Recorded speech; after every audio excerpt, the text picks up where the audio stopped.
At 3:47 every morning, the homeless man woke up outside the bakery before the ovens did, not because he wanted bread, but because he recognized the smell of something that had been stolen from him. For 12 nights, Elijah Brooks slept under the left side of the awning at Whitfield Bakery on Hanover Street, where the brick wall held a little warmth from the ovens inside and the sidewalk stayed dry when the Boston rain came in sideways off the harbor. He was 58 years old, though hunger and cold had written extra years into the lines around his eyes. His beard was gray at the chin, his coat was the color of old pavement, and the soles of his shoes had been repaired with duct tape so carefully that even desperation looked organized on him. He never blocked the door. He never rattled a cup. He never asked customers for spare change when they stepped out carrying boxes tied with white string. He arrived after closing, lowered himself beneath the awning with the slow caution of a man whose bones remembered every hard floor they had met, tucked one small plastic bag beneath his head, and slept facing the glass. That was the detail the security cameras caught. Not the sleeping. Not the coat. Not the fact that he had nowhere else to go. The direction of his face.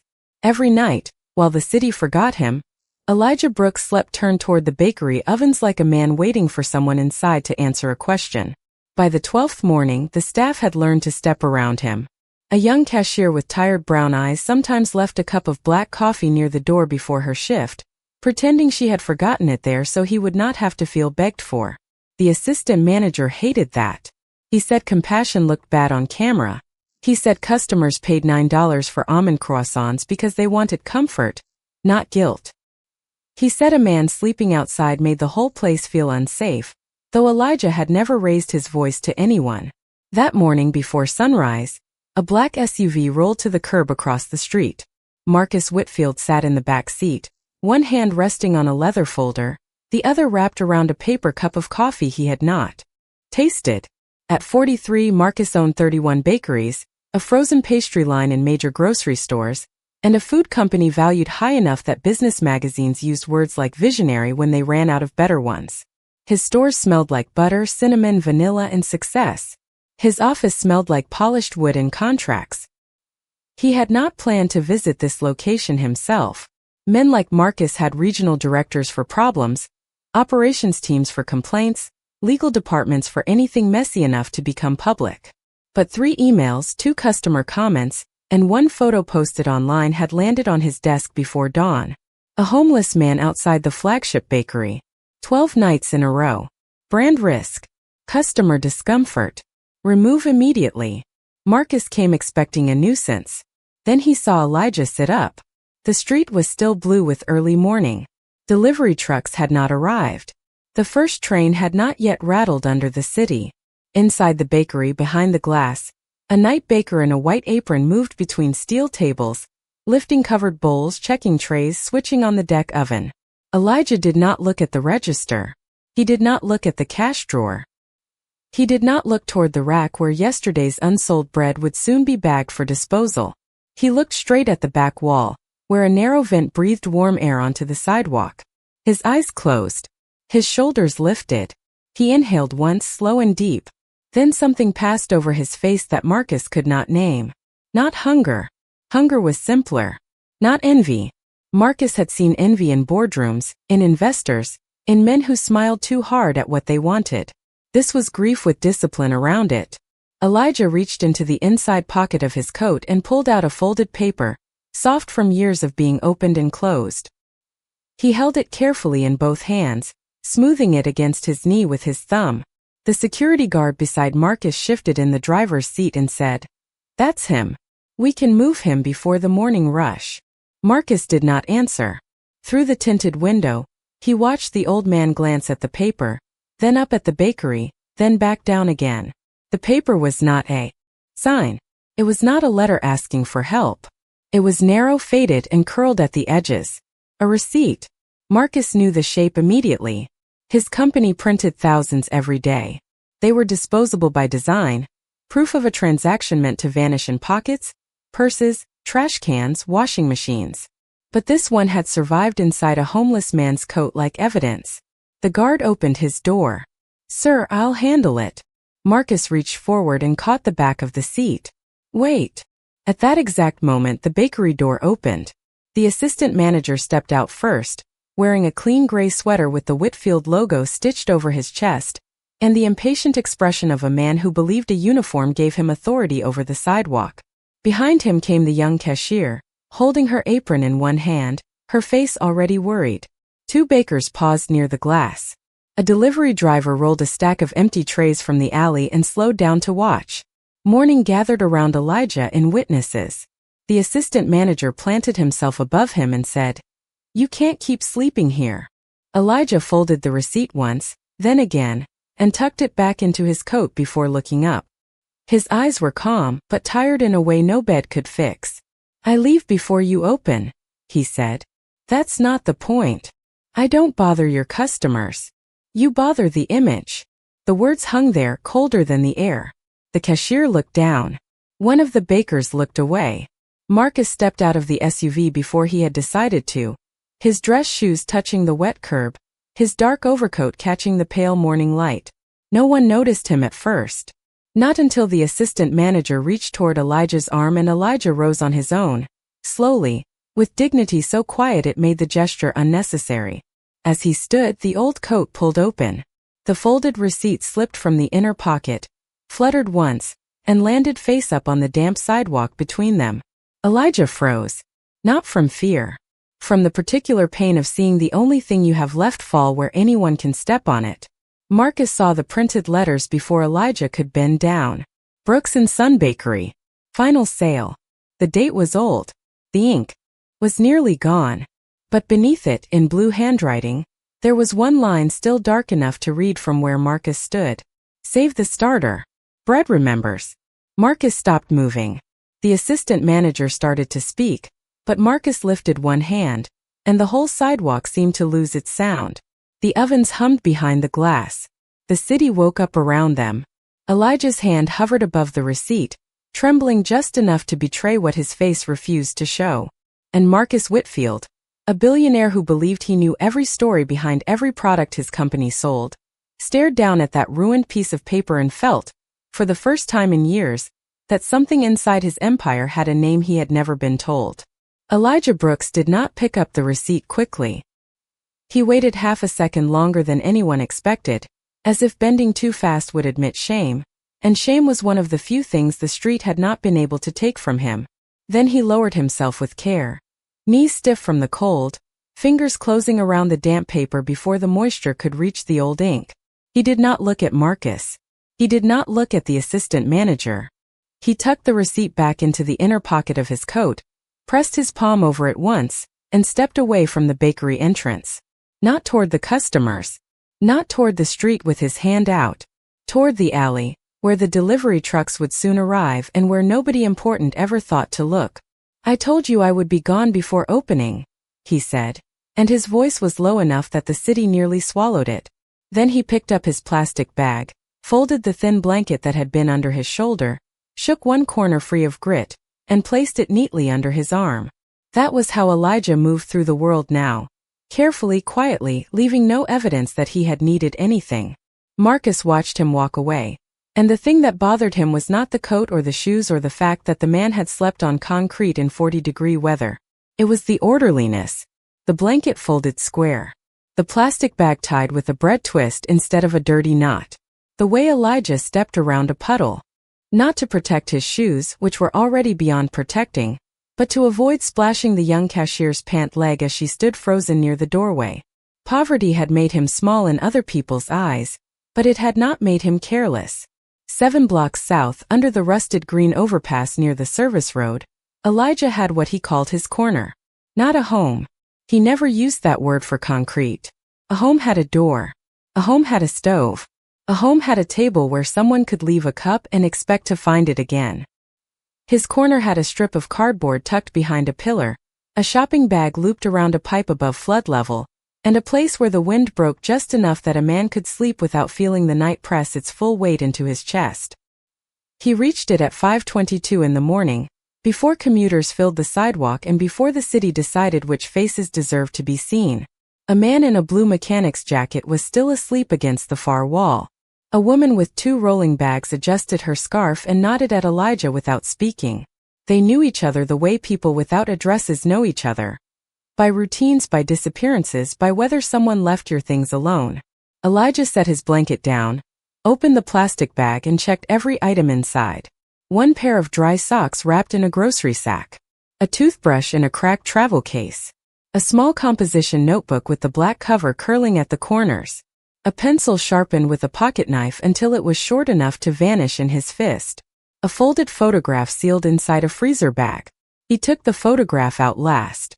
He always took it out last. In it, a woman with warm brown skin and silver beginning at her temples stood behind a bakery counter beside a younger Elijah, both of them wearing white aprons dusted with flour.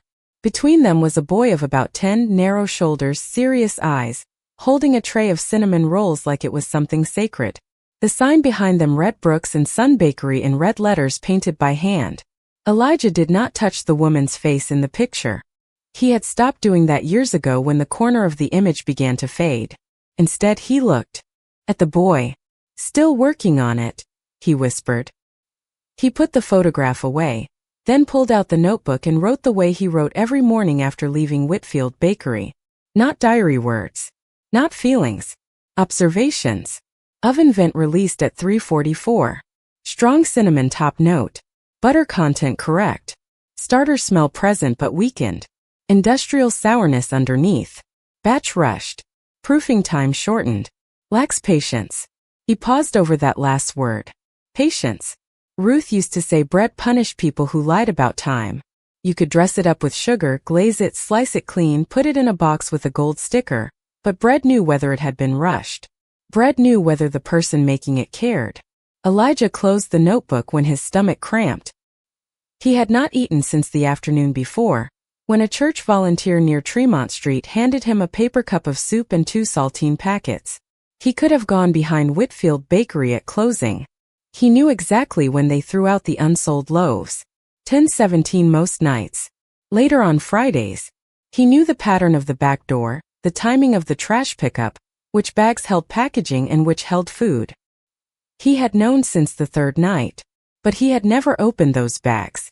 It was not pride in the way people with full refrigerators used the word.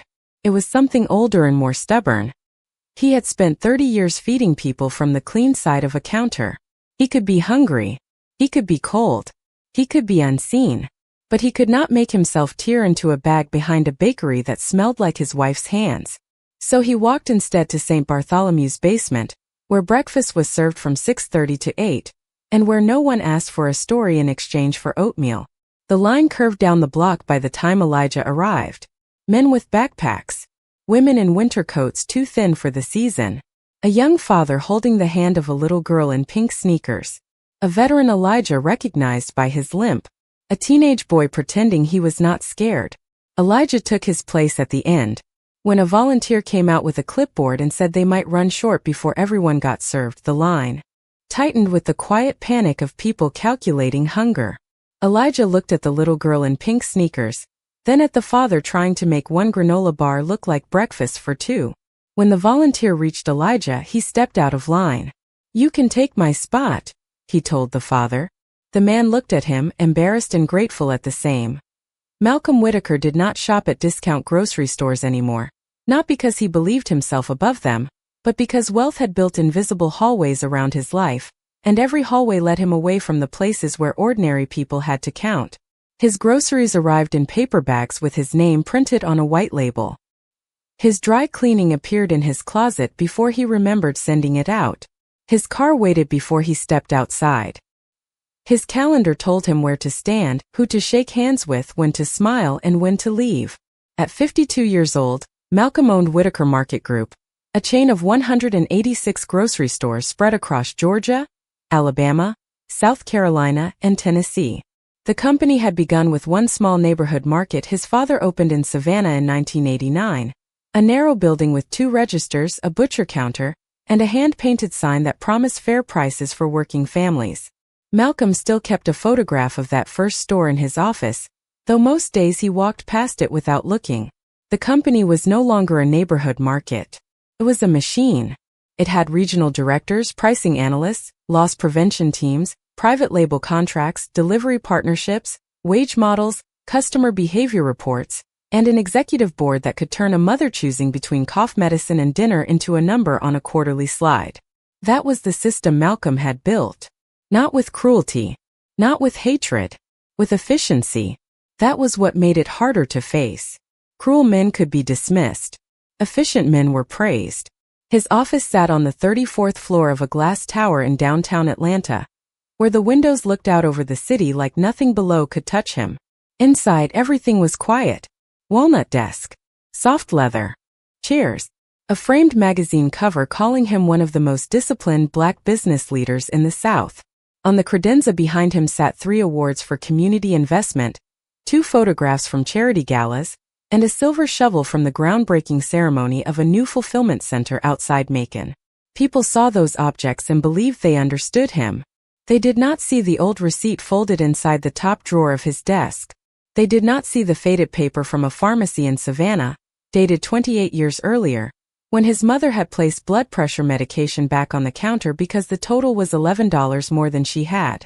Malcolm had been 24 then, newly graduated, too proud of his first management job, too busy telling himself he was building something. His mother, Ruth Whitaker, had smiled at the cashier and said she would come back next week. She never did. Not for that bottle. Not for the checkup she kept postponing. Not for the rest she kept promising herself after one more shift. Ruth lived another 6 years, but Malcolm always believed the leaving began that afternoon, with the orange prescription bottle behind the counter and her purse snapped shut like a door. He had promised himself, standing in the pharmacy parking lot while she pretended to admire the sunset, that one day he would build stores where no decent person had to choose between food and medicine. For a while he believed he had kept that promise. Then the company grew. The mission became language. The language became branding. The branding became strategy. Strategy became margin. Somewhere between the first store and the 186th, Malcolm stopped reading complaint letters himself. He stopped walking aisles without an entourage. He stopped noticing whether the people bagging groceries could afford the groceries they touched all day. That morning, before he ever saw the woman with the tired eyes and the small cart, Malcolm had been in a boardroom listening to a presentation about shrink reduction. Shrink was the clean word the company used for missing goods, damaged goods, returned goods, stolen goods, expired goods, and every other loss that made accountants lean forward. The new regional director, Peter Langford, stood beside a screen and explained that stores in lower-income neighborhoods needed stricter controls. More cameras, fewer manager overrides, tighter employee discount policies, no exceptions on expired coupons, no unpaid holds at the pharmacy counter, no manual price adjustments without supervisor approval. Malcolm had listened with his hands folded, his face unreadable. Around the table people nodded. The charts were neat. The language was polished. The harm was hidden inside words that sounded responsible. Then Peter said, "Customers in these locations respond best to firm boundaries." Malcolm looked up. Something about the sentence bothered him, but not enough to stop the meeting. That was his blindness.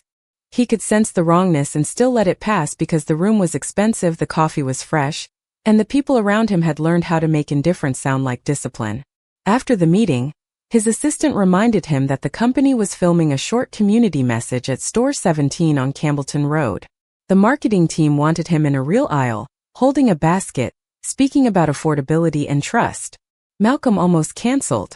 He had 3 calls, a legal review, and a private dinner with a councilman that evening. But Store 17 had been his father's favorite location before he died.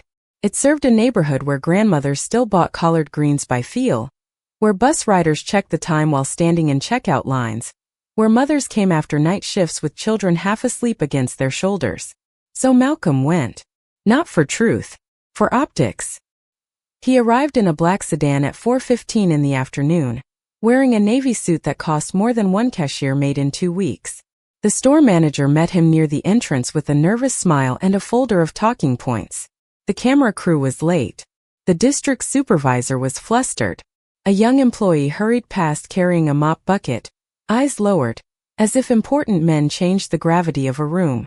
Malcolm watched the automatic doors open and close.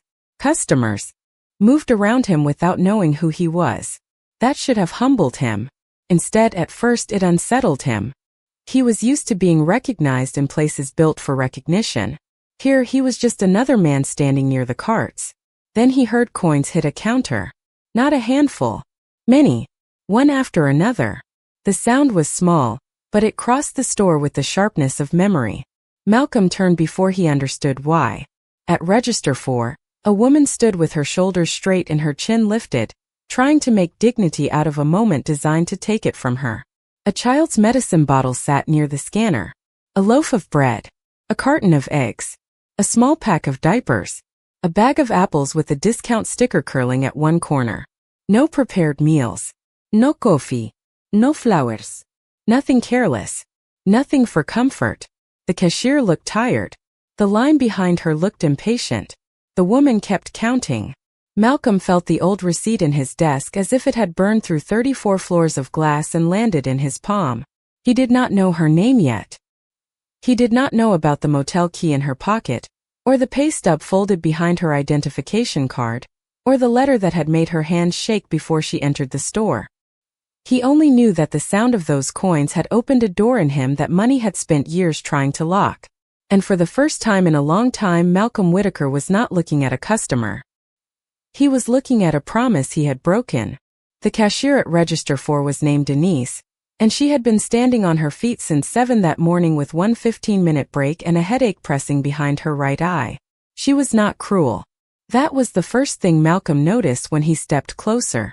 She was tired in the way working people became tired when the line never ended and the rules were written by people who never had to enforce them face to face. The woman in front of her had finished counting the coins. Quarters first. Then dimes. Then nickels. Then pennies flattened against the counter with the side of her thumb so they would not roll away. Her name, Malcolm would later learn, was Tasha Monroe. 33 years old. Mother of 2. Overnight laundry attendant at a hotel near the airport and part-time cafeteria worker at an elementary school, when they had hours to give her. But in that moment, she was just a woman standing under fluorescent lights while strangers measured her worth by how long she took to pay. Her daughter, maybe 6, stood beside the cart with both hands wrapped around the metal bar. Her little pink jacket zipped to the chin even though the store was warm. A boy about 9 sat in the lower basket, knees pulled close, trying to make himself smaller than he was. He kept looking at the medicine bottle on the counter, then at his mother, then down at his sneakers, the left one held together near the toe with a strip of silver duct tape. Denise ran the total again because sometimes people asked without asking. $42.87. Tasha had $41.19 in coins, 2 folded dollar bills, and a debit card she had already tried once. The register had rejected it with a flat beep that sounded too final for something so small. Tasha looked at the items one by one. Bread. Eggs. Diapers. Apples. Children's cold medicine. A small jar of peanut butter. A box of store-brand oatmeal. She did not look at the candy near the card reader. She did not look at the coffee display behind the register. She did not look at anything that belonged to wanting, only needing. Denise lowered her voice. Ma'am, you are short $1.68. Tasha nodded once, as if the number had been expected and she had only been waiting for it to show its face. I can put something back, she said. Her voice was calm. Too calm. The kind of calm that comes from practicing emergencies until they sound ordinary. The man behind her in line sighed loudly. Someone else shifted a cart. A teenager near the self-checkout glanced over, then looked away. Malcolm stood 10 feet from the lane, unseen by her, too visible to everyone else in management. The store manager, a thin man named Carl Benton, hurried toward him with an apologetic smile already forming, as if the problem was not the woman's shortage, but the fact that Malcolm had seen it. Sir, we can move the filming to aisle 6, Carl whispered. We are just having a little delay here. Malcolm did not answer. Tasha reached for the diapers first. Her daughter noticed. Mama, Caleb needs those. Tasha smiled without showing teeth. I know, baby. I am just checking something. She placed the diapers back in the cart, then touched the apples. Not those. Her son spoke for the first time, quiet but urgent. You said fruit helps my cough. Tasha's hand froze over the bag. Malcolm saw it then, the smallest break in her composure. Not tears. Not panic. A pause. A mother doing math against love and losing either way. She moved her hand to the peanut butter. The jar cost $2.19. That would solve it. But the boy looked at the jar the way hungry children look at food they have already imagined eating. Tasha drew her hand back and picked up the medicine bottle instead. Denise looked at her. "Ma'am, are you sure?" Tasha kept her eyes on the counter. "He can drink tea tonight. I will come back for it tomorrow." The boy's shoulders lowered as if he had expected the answer and hated himself for hoping differently. Malcolm felt the aisle tilt around him. It was not the medicine. It was not the coins. It was not even the line. It was the way Tasha lifted that orange bottle carefully, almost respectfully, and set it aside like it was not a thing she could not afford, but a person she was apologizing to. The movement was exactly his mother's movement. The same quiet surrender. The same refusal to make the cashier carry the weight of it. 28 years collapsed into the space between the scanner and the card reader. Malcolm heard Ruth Whitaker again in a Savannah pharmacy saying, "I will come back next week." He had been young enough then to believe next week was a place people reached by waiting. Now he knew next week was where poor people sent the things they needed when today would not let them keep them. He stepped forward before he had decided to.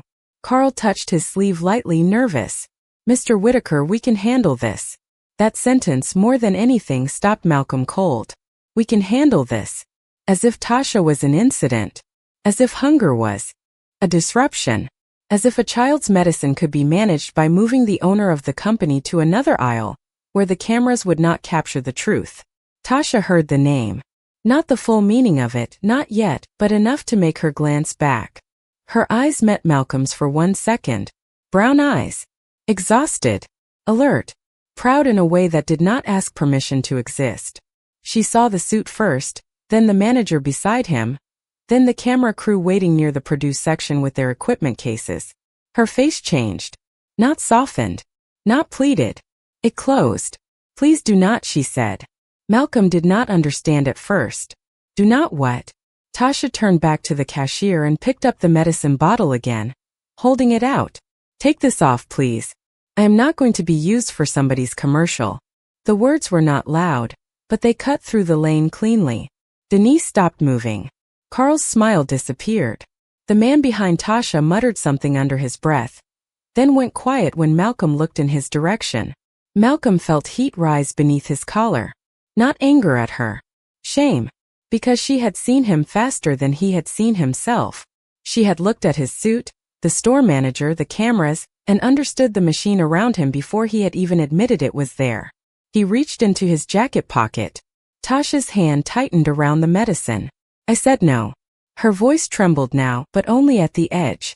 "I am not asking anyone to pay. My children are right here. Please do not make this worse." Her daughter looked up at her, confused by the word worse. Her son looked at Malcolm with the guarded stare of a child who had learned that adults with power could turn kindness into embarrassment if they were careless. Malcolm took his hand slowly out of his pocket, empty. Then he looked at Denise. "Ring everything back up." Denise blinked. "Sir?" "All of it. The items she chose. Not what anyone thinks she should put back." Tasha turned toward him fully. "I told you I do not want charity." "It is not charity," Malcolm said. Then he stopped because the sentence was about to become a lie. If he paid, in front of the line, in front of her children, in front of his own employees, it would feel like charity no matter what name he gave it. He looked at the register screen. He looked at the policy sticker taped beside it. No unpaid holds. No manual adjustments without supervisor approval. No exceptions. Rules made for order. Rules that punished need with the same cold hand every time. Malcolm turned to Carl. "Does this store still have the Community Assistance Fund?" Carl swallowed. "It was discontinued last quarter at district level." "Why?" "Shrink concerns."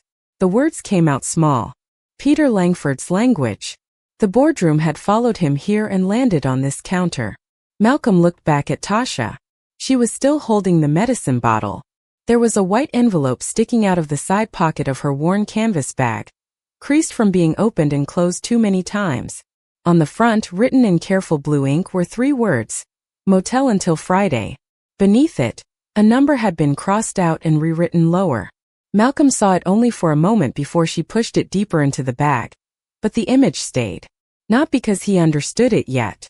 Because he did not. Because a woman counting coins for oatmeal and medicine was also carrying a deadline in an envelope, and nobody in that line knew how close Friday really was. The cashier cleared her throat. The total is still $42.87. Tasha placed the medicine down, but this time she did not slide it away. She looked at Malcolm with a kind of exhausted warning. Whatever you think you are doing, do not do it in front of my kids. That was the collision. Not a rescue. Not gratitude. Not the rich man reaching down and the poor woman reaching up. It was two worlds standing at the same checkout counter. One world holding power it had mistaken for goodness, the other holding dignity it refused to surrender. Malcolm nodded once, slowly, as if accepting instructions from someone who had every right to give them. Then he turned to Carl and said, "Open register 2. Move everyone behind her there. Now." Carl hesitated only half a second before obeying. The line began to shift, grumbling softly, carts rolling away. The pressure around Tasha loosened, but her eyes did not. She was not relieved. Not yet. Malcolm stepped back, giving her space.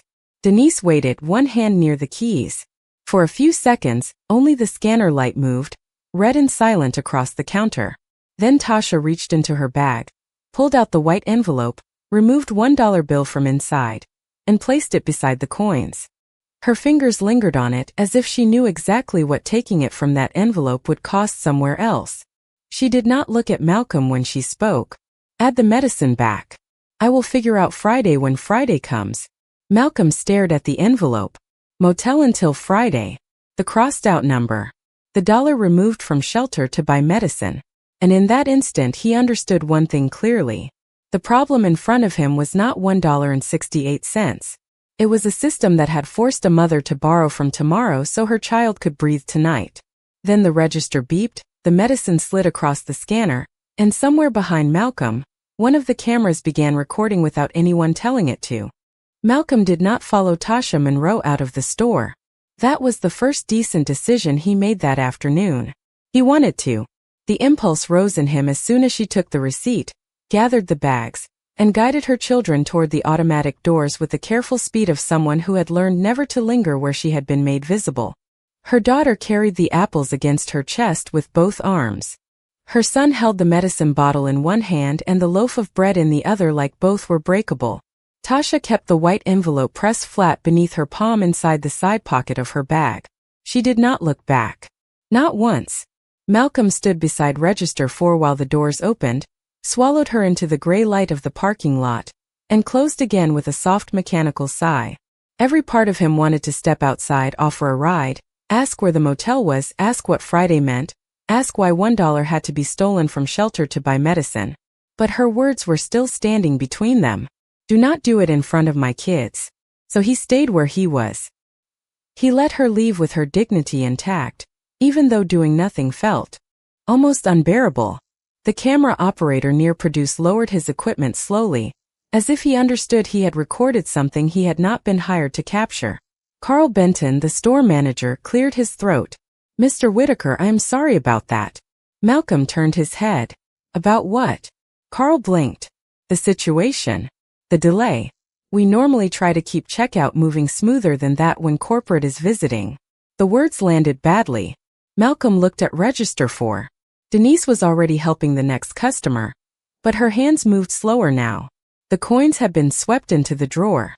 The medicine had been purchased. The line had recovered. The store, like every system, had absorbed the pain and continued operating. Malcolm asked, "How often does that happen here?" Carl glanced toward the camera crew, then toward the assistant with the schedule, then back at Malcolm. "People being short? It happens. This neighborhood has a lot of cash customers." "That was not what I asked." Carl's mouth tightened. A small defensive movement. "Well, we do what we can within policy." Malcolm heard that phrase too. Within policy. It had the same smooth shape as firm boundaries. A sentence that sounded responsible until you asked who it protected. He looked toward the front doors again. Through the glass he saw Tasha crossing the parking lot. She did not go to a car.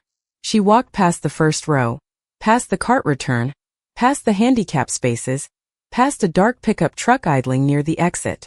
Her children followed close. The girl's hood slipped down and Tasha reached back without turning fully, pulling it up in one practiced motion. They moved toward the bus stop at the edge of the property, where a bent sign leaned beside a strip of grass worn down to dirt by shoes. Malcolm watched until a delivery van blocked his view. He did not send anyone after her. He turned to Carl and said, "Bring me the transaction record." Carl hesitated. "For that purchase?" "Yes.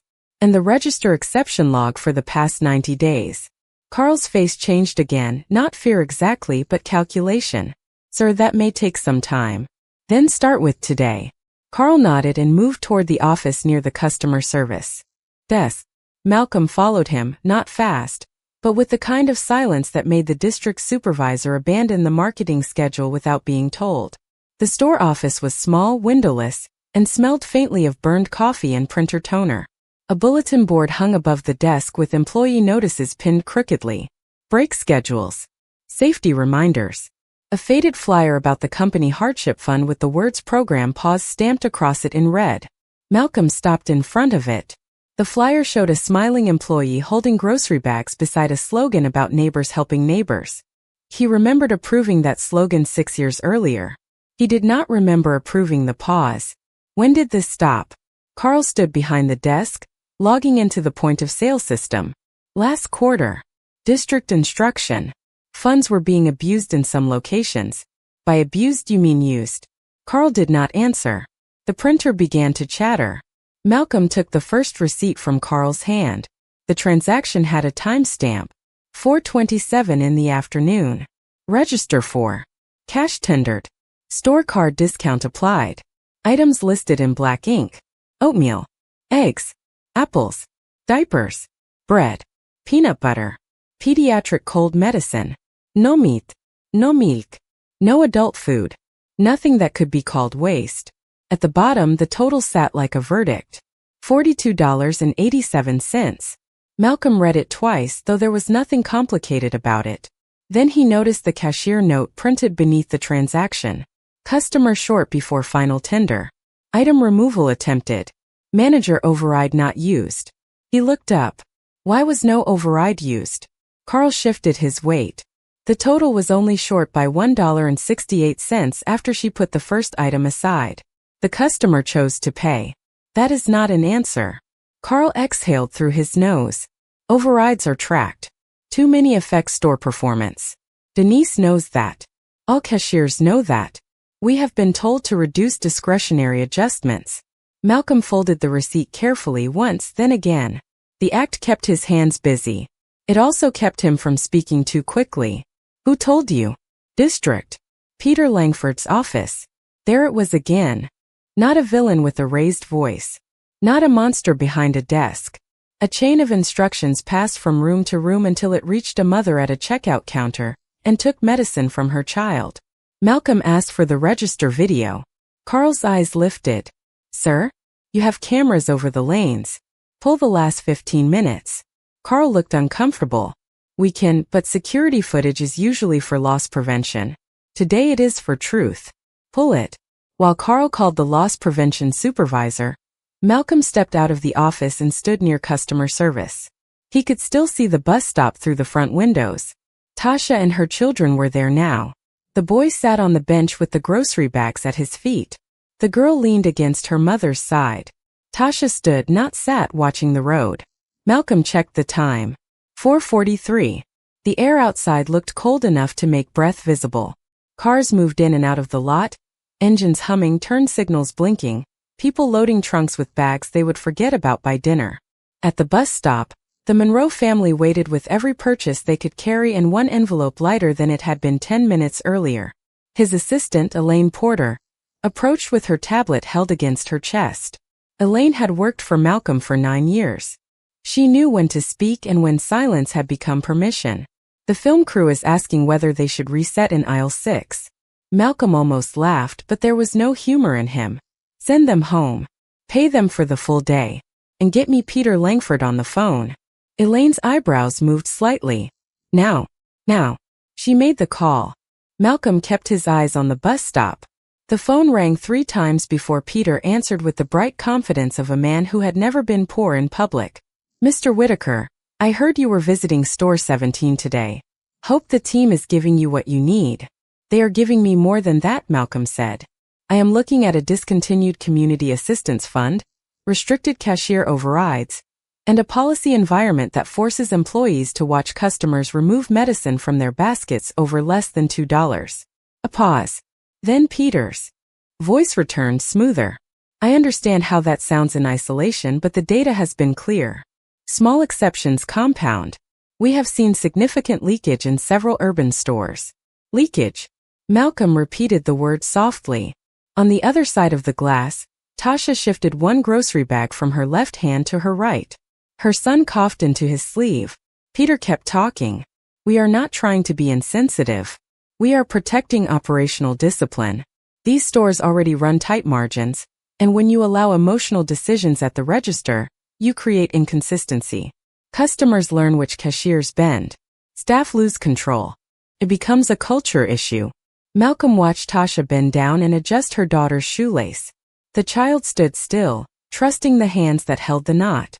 What do you call a culture where a mother has to choose between a motel room and medicine? Peter did not answer right away. Sir, I would be careful not to build a conclusion from one moment. That sentence should have calmed him. Malcolm had built his career on not building conclusions from one moment. He believed in patterns, numbers, evidence. But the trouble with power was that it often demanded 1,000 documents before believing what one human being had already shown it. He ended the call without saying goodbye. Carl returned with a tablet loaded with security footage. Malcolm took it and pressed play. The video had no sound. That made it worse. Without sound, the scene became pure movement. Tasha counting coins. Denise leaning forward. The children waiting. The line shifting. Tasha touching the diapers, then the apples, then the peanut butter, then the medicine. The pause over the medicine lasted 4 seconds on camera. 4 seconds was longer than it sounded. Long enough for a mother to calculate a fever, a bus ride, a motel bill, a school morning, a night without sleep, and the humiliation of being watched. Malcolm rewound it, played it again. On the second viewing, he noticed something he had missed in person. Before Tasha chose the medicine, she had reached into her bag and pulled the white envelope halfway out. She opened it just enough to count inside. The camera angle caught the writing on the front more clearly than Malcolm had. Room 214. Paid through Friday. Balance due by 10 in the morning. A motel room number. A deadline. A shelter measured by a clock. Then another detail appeared. A folded paper tucked behind the envelope, pale yellow, with the top line visible for half a second when she opened the bag. Final notice. Malcolm leaned closer. Pause it. Carl froze the frame. The text was blurry but not unreadable. Final notice. Employee scheduling violation. Failure to report. Malcolm stared at those words. Employee scheduling violation. That was not a motel notice. That was a job notice. Or a warning. Or a threat. His first assumption formed before he could stop it. Maybe she had missed work. Maybe the motel bill was because of lost hours. Maybe the food shortage was not only poverty but some instability he could not see. He hated himself for how quickly the thought appeared. Even after everything, part of him still reached for a reason the system might not be guilty. That was the danger of sitting at the top too long. You began by asking what happened to her. And without noticing, you drifted toward asking what she did wrong. Malcolm handed the tablet back. Did she come here often? Carl looked relieved to be on factual ground. I do not know personally. We can ask Denise.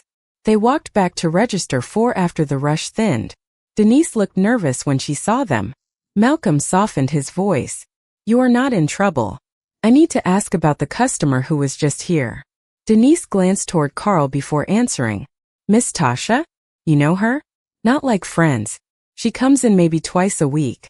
Usually after 3:30. Always with the kids unless school is in. Pays cash mostly. Sometimes electronic benefits for food items. Never causes trouble. Never. Malcolm heard the emphasis. Has this happened before? Denise pressed her lips together. Being short? Few times. She usually puts back whatever is for herself first. How do you know it is for herself? Denise gave him a look that was almost tired enough to become brave. Because mothers like that do not put back what the kids need unless there is nothing else left. Malcolm accepted the correction without defending himself. Did she ever mention where she works? Hotel laundry, I think. And a school cafeteria when they call her in. She wears a name badge sometimes from the airport hotel. I cannot remember the name. Denise lowered her voice. Her little boy has been sick on and off. Asthma, maybe. I'm not sure. She buys medicine when she can. Malcolm looked toward the bus stop again. Empty. The bus had come while he was watching a video of the thing he had already seen. The bench was bare now except for one small object on the ground near the curb. Something white. He walked outside before anyone could ask where he was going. The late afternoon air hit his face. Across the lot, near the bus stop, cars passed in slow rows. Malcolm reached the bench and bent down. It was not trash. It was a receipt folded twice, weighed down by a small stone as if it had slipped from a bag and been pinned there by chance. Not from Whitaker Market. From the motel. Paid through Friday. Room 214. 2 adults crossed out, replaced by 1 adult, 2 children. Balance due. $116 by 10 in the morning. Beneath the printed total, written by hand in blue ink, was a note. No further extensions. Malcolm stood with the receipt between his fingers. He knew he should not know this much about a stranger. He also knew the receipt had changed the shape of the story. Tasha was not just short at a grocery register. She was standing between a sick child, a warning from work, a room that expired in the morning, and a company policy that had decided compassion was too expensive to track. Elaine appeared beside him, slightly out of breath. I found the hotel name, she said. Denise remembered the badge. Magnolia Suites near the airport. Malcolm did not take his eyes off the receipt. Call our legal department. Then call human resources. Quietly. I want to know whether Whitaker Market Group has any active vendor contracts with Magnolia Suites, any employee discount arrangements, any delivery accounts, anything. Elaine hesitated. You think this connects to us? Malcolm looked back at the store, at the glowing sign above the entrance, at the customers, moving in and out beneath his family name. I think everything connects to us sooner or later. But even as he said it, he still had the wrong picture in his mind.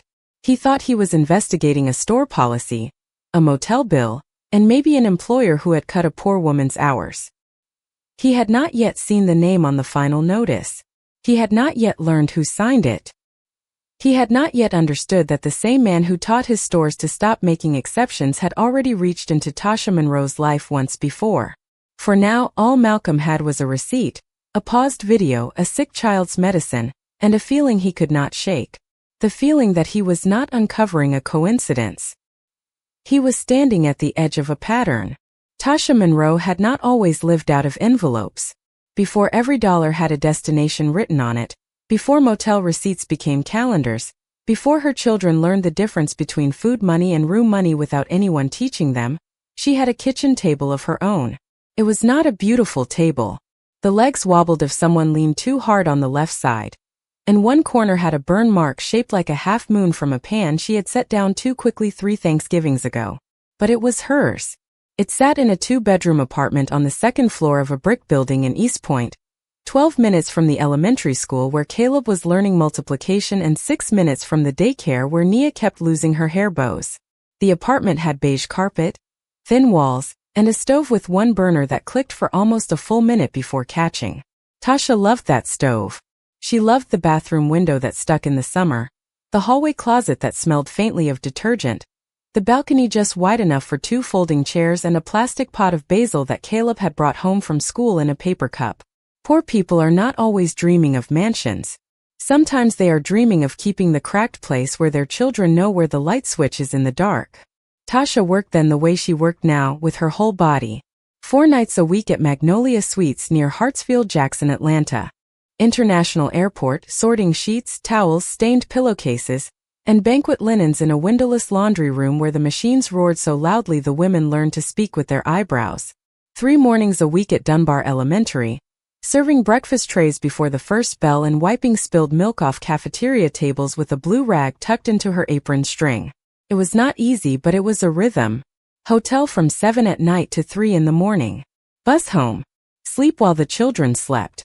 School breakfast shift from 6:30 to 10:30. Groceries on Wednesdays. Laundry on Sundays. Rent on the 1st, even if it meant paying the electric bill on the 12th. She was tired, but tired with the floor under her feet. That mattered. Her husband, Marcus Monroe, had left when Nia was 2. Not in a dramatic way. No slam door. No final speech. He said he had a job lead in Charlotte, packed 2 duffel bags, kissed the children on the forehead, and promised he would send money by Friday. The first Friday passed. Then another. Then his phone number changed. Tasha filed for child support, filled out forms in a county office under fluorescent lights, and learned how slowly a system could move when the person you needed had already learned how to disappear. She did not tell the children their father abandoned them. She told them he was far away and grown-ups sometimes made choices children should not have to carry. That was Tasha. Even when life took something from her, she tried not to hand the broken pieces to her babies. The first real crack came with Caleb's lungs. He was 8 when the coughing started turning serious, not the ordinary winter cough every child brings home from school, but the deep tight kind that bent him forward and made his eyes water. The clinic called it reactive airway disease at first, then asthma after the 3rd urgent care visit. The inhaler cost more than Tasha expected. The controller medicine cost even more. The insurance through Magnolia Suites was offered only to full-time employees, and Tasha's schedule stayed carefully below the number of hours that would make her eligible. 31 hours 1 week. 29 the next. 32 if there was a wedding party and everyone needed extra towels, but never enough on paper to become someone the company owed benefits. Her supervisor at the time, Miss Janine, tried to help by giving her extra shifts off the books when someone called out. Then Magnolia Suites changed management. A new operations director arrived from the corporate office, a pale gray suit with a tablet in his hand and a smile that never reached his eyes. His name was Peter Langford. He did not shout. He did not curse. He did something colder. He reorganized. He called it labor optimization. He posted new schedules every Friday afternoon and changed them by Monday morning. He eliminated informal shift swaps. He wrote up workers who clocked in 6 minutes late, even when the bus was delayed by road construction. He reminded everyone that personal hardship did not create operational exceptions. Tasha heard those words for the first time while standing beside a laundry cart stacked higher than her shoulder. Personal hardship. It sounded so clean. It did not sound like a child coughing into a towel at 2 in the morning because the medicine had to last until payday. It did not sound like a mother holding her breath while a debit card declined at a pharmacy counter. It sounded like something a man could say and then go home to a house where every room had working heat. 2 months after Peter arrived, Caleb had an asthma flare at school.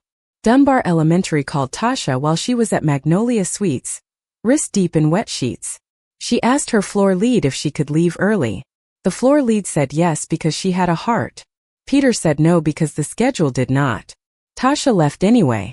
She took 2 buses and ran the last block in shoes that were not made for running. Caleb was sitting in the nurse's office with an oxygen mask on his face, trying to look brave because Nia was there, crying beside him with her backpack still on. That afternoon became the first warning in Tasha's employee file. Failure to complete assigned shift. She signed it because refusing to sign would not make it less true in the company's eyes.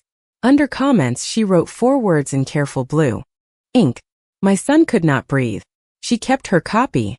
She folded it once, then twice, and put it in the shoebox where she kept important papers, behind birth certificates, vaccine records, and a photograph of Caleb and Nia on the balcony with the basil plant between them. The second warning came 3 weeks later. Her childcare fell through when Miss Roberta, the neighbor who watched Nia after school, had to go to the hospital for her own blood pressure. Tasha brought Nia to the hotel for the last hour of her laundry shift and sat her on a folded towel in the corner with a coloring book. Nia did not run. She did not touch anything. She colored a sun purple and a house green and fell asleep with a crayon in her hand. Peter walked through the laundry room at 2:13 in the morning and saw her.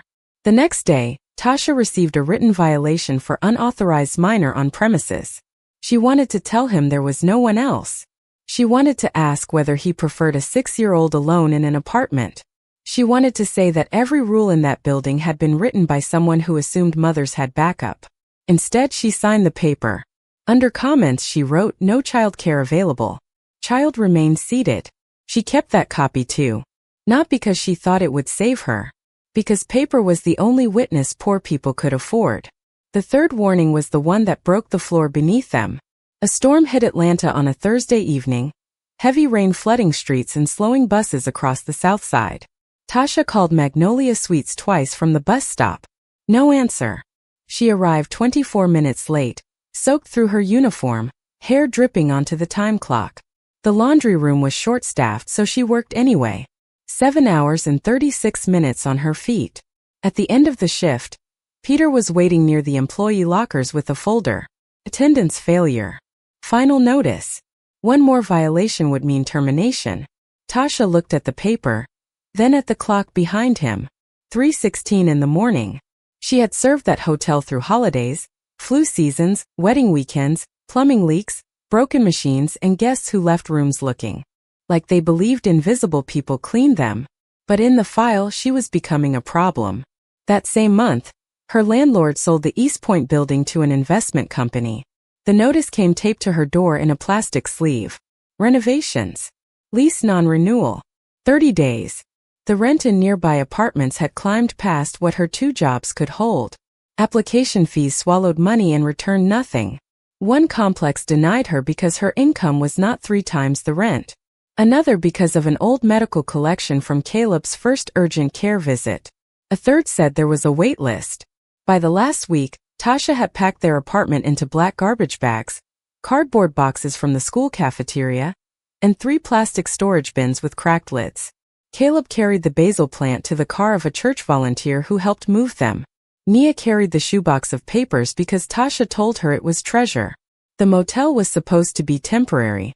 Magnolia Suites was too expensive, and Tasha would never stay under the roof of the place that kept cutting her hours, so she found a weekly motel off Old National Highway with exterior doors, tired carpet, and a front desk clerk who looked at cash before he looked at faces. Room 214 had 2 beds, 1 lamp, a microwave with a missing button, and curtains that smelled like old smoke even though the door said no smoking. Tasha told the children it was an adventure for a little while. Caleb was old enough to know better, but kind enough to nod. Nia asked if the basil plant could come too. Tasha lied and said it needed more sunlight than the motel window could give. The plant stayed with Miss Roberta. The kitchen table went to the curb. That was the part Tasha did not let herself think about. Not the eviction notice. Not the motel. The table. Because once the table was gone, there was no place in the world that still expected them to come back for dinner. After they moved into room 214, Tasha built a new system. White envelopes. 1 for room. 1 for bus. 1 for food. 1 for medicine. 1 for school. She wrote the labels in blue ink because black ink felt too harsh. Every payday, she sat on the edge of the motel bed after the children fell asleep and divided the bills under the weak yellow light. 10s, 5s, 1s, quarters if she had to. Room money first. Then medicine. Then food. Then everything else. She kept the final notice from Magnolia Suites folded behind the room envelope, not because she wanted to remember Peter Langford, but because she needed to remember what one more violation meant. A sick child, a late bus, a child care emergency.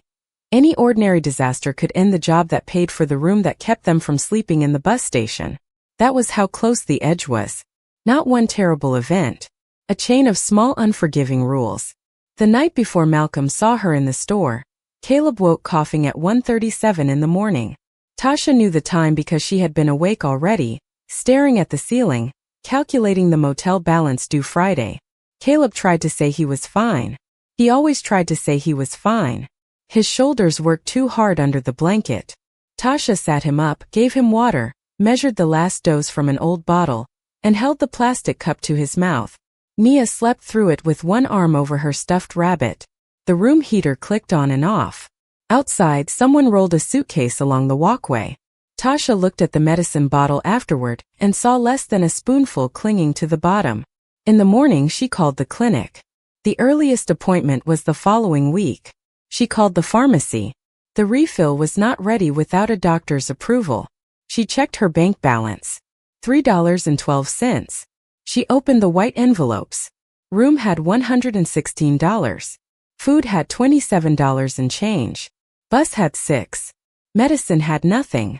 That was when she took the coins from the jar by the microwave, The emergency jar made from an old peanut butter container Caleb had washed and labeled someday money.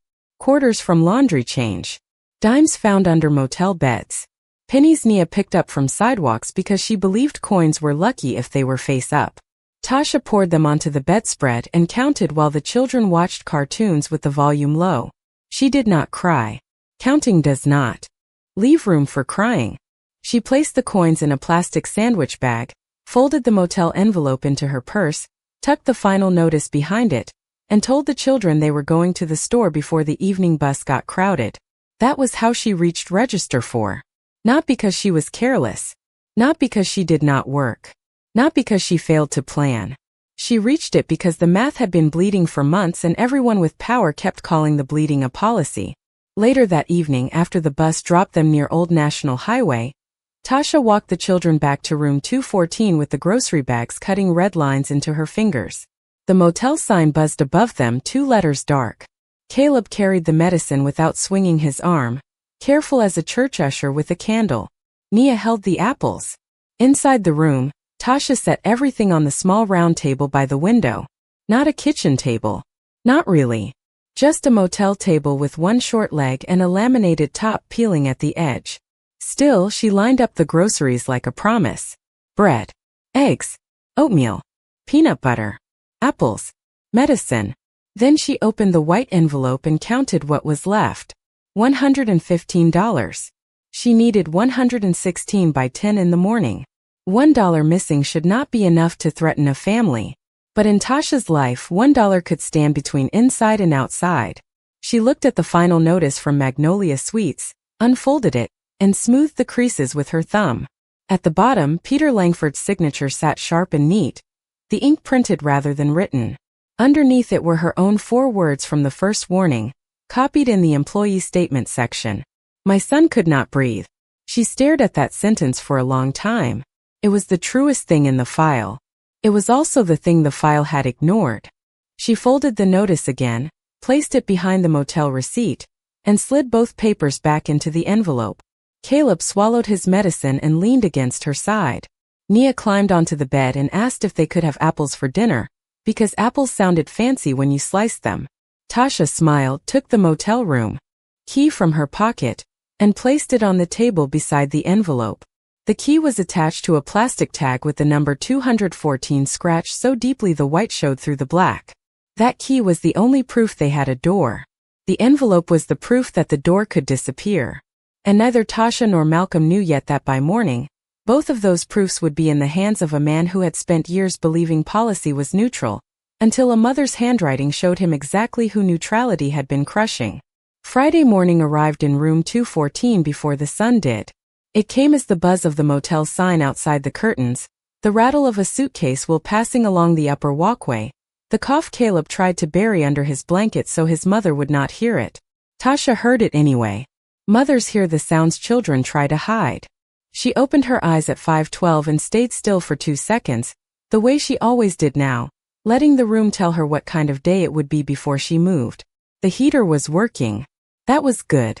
The children were both in their beds. That was good. The white envelope was still on the small table beside the room key. That was necessary. Then she remembered the missing dollar. $1 should have been nothing. $1 should have been a coin under a car seat, a tip left beside a coffee cup, a bill forgotten in the pocket of a winter coat. But in that motel room, $1 had weight. It sat on Tasha's chest before her feet touched the carpet. She moved quietly, careful not to wake Nia, who was sleeping sideways with one sock off and her stuffed rabbit pressed to her cheek. Caleb was awake. Tasha knew because his breathing changed when she sat up. "Baby," she whispered. "How is your chest?" Caleb turned his face toward the wall. "Better." It was not true, but it was a child's version of kindness. Tasha crossed the room and touched the back of her fingers to his forehead. "No fever." His breathing was tight, but the medicine had helped. That small bottle on the table had done what the system would not. It had carried him through the night. Tasha stood there a moment longer, looking at the soft rise of his shoulders under the motel blanket, and the fear sharpened into something useful. She had until 10 in the morning. 4 hours and 48 minutes. She could solve $1. She had solved worse. She washed her face in the bathroom sink with cold water because the hot side took too long, brushed her teeth while reading the final notice again, then opened her purse. 3 pennies in the bottom. A bus transfer from yesterday. Her identification card. Her Magnolia Sweets badge with the corner cracked. The white envelope held $115.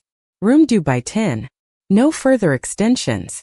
She took out the money and counted it again because hope sometimes hides in arithmetic if you look long enough. 20, 40, 60, 80, 100, 10, 15. Still short. She checked under the beds.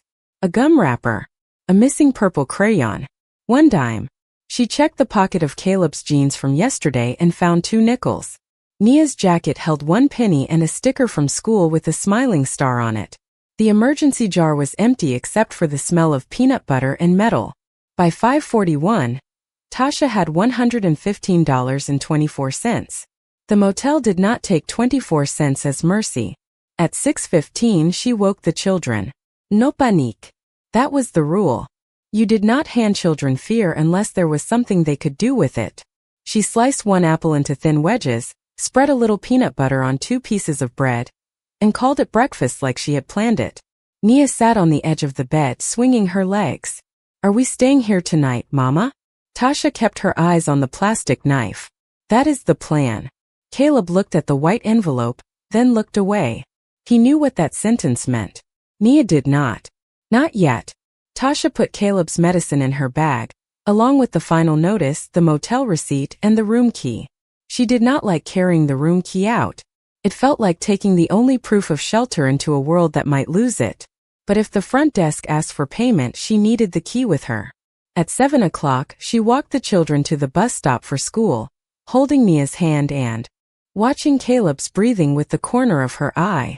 The morning air was cold enough to make the children tuck their chins into their jackets. Cars moved along Old National Highway in gray streams, headlights on, drivers sealed inside warm interiors, each vehicle passing like another life Tasha could not enter. When the school bus came, Nia climbed the steps first, then turned back. Mama, can we have oatmeal tonight? If we are fancy, Tasha said, I might even put apples in it. Nia smiled. Caleb did not. He paused on the first step and leaned close to his mother. I can skip the field trip money, he whispered. That is $5. Tasha felt that sentence hit harder than any insult from an adult could have. Her son was 9 years old and already offering to cancel small joys to stabilize a grown person's emergency. No, sir, she said softly. You are going on that field trip. But I do not need to. Tasha touched his cheek, straightened his hood, and made her voice firm enough for him to believe he was still allowed to be a child. You are going. Learn something I do not know. Then come home and tell me. Caleb nodded, but his eyes stayed worried as the bus doors folded closed. Tasha stood there until the bus turned the corner. Then she walked back toward the motel with 24 cents in her pocket and less than 3 hours left. At 7:38, she stepped into the front office. The clerk on duty was not the night clerk who sometimes looked the other way until noon. It was the owner's nephew, a young man named Devin who wore wireless earbuds and kept one eye on his phone even while speaking. Room 214, Tasha said. I am paying this morning. I just need until after my first shift to bring the last dollar. Devin looked at the computer. Balance is 116. I have 115 and 24 cents right now. I can bring the rest by 1. He did not look at her face. Policy says full balance by 10. I know what the note says.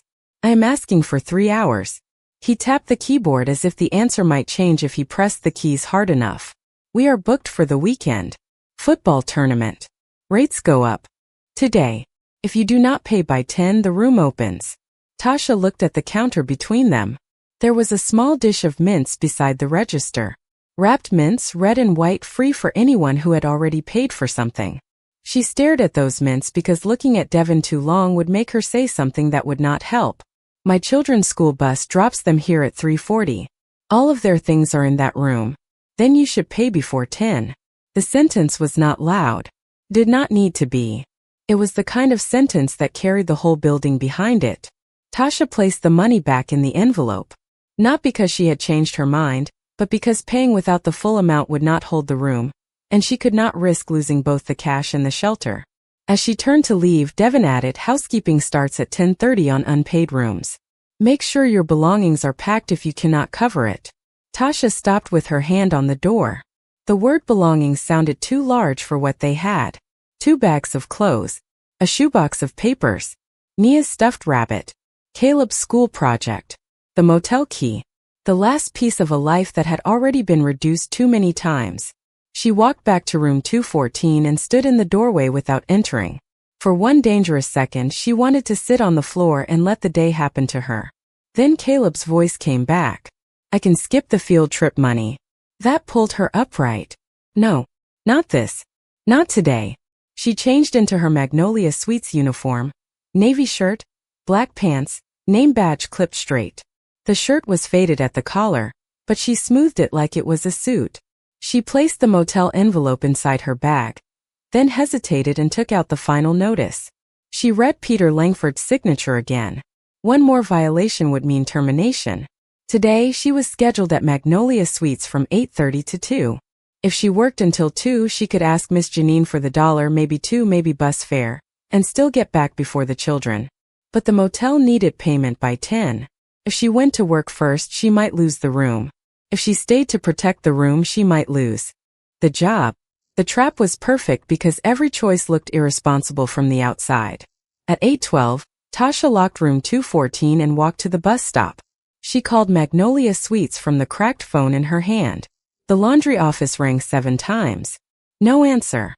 She called again. This time someone picked up, breathless, machines roaring in the background. Laundry. Miss Janine, it is Tasha.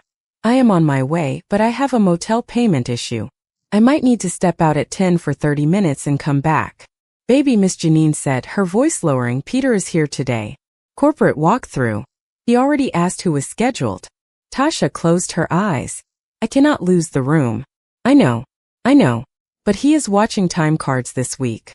After what happened with Maria and the shift swap, he said no exceptions. Tasha looked down the road for the bus. None. Just cars, trucks, exhaust. A city moving past a woman with no room for delay. I will be there, she said.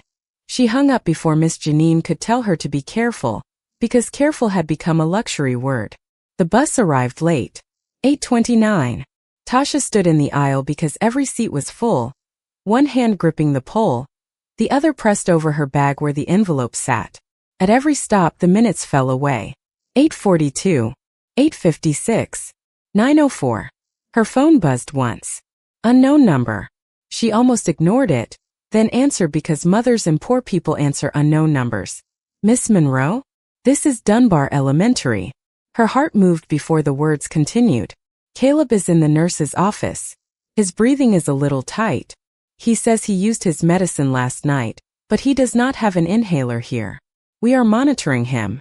He is stable, but we wanted to notify you. Tasha's hand tightened around the pole. Do I need to come? Not at this moment, the nurse said gently. But if it worsens, we will call emergency services. Emergency services meant a bill. It also meant safety. It meant both.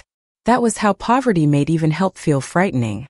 Please call me if anything changes, Tasha said. Tell him I am answering my phone. Please tell him that. I will. Tasha hung up and stared at her reflection in the bus window. Behind her own face, she saw traffic, gray sky, billboards, the blurred outline of stores. Somewhere across the city, Malcolm Whitaker was moving through his day with drivers, assistants, legal teams, and the ability to turn a meeting into action by asking one question. Tasha did not know that. She only knew the bus was late, her son was breathing carefully in a school nurse's office, her motel room expired in 50 minutes, and her job had a man in a gray suit waiting to measure her humanity against a time clock. At 9:23, she reached Magnolia Suites. The lobby smelled like citrus cleaner and expensive coffee. Guests rolled suitcases over polished tile. A family near the front desk laughed about missing a flight as if a missed flight was an inconvenience, not a disaster. Tasha entered through the employee side door and clocked in at 9:26. 56 minutes late. The machine beeped. She stared at the screen as if it had spoken her future out loud. In the laundry room, Miss Janine looked up from a cart of towels and did not ask questions. She just pointed to the back table. Fold banquet linens. We are behind. Tasha worked. Her hands moved fast. Napkin square stack. Napkin square stack. Sheet corner fold. Towel shake fold.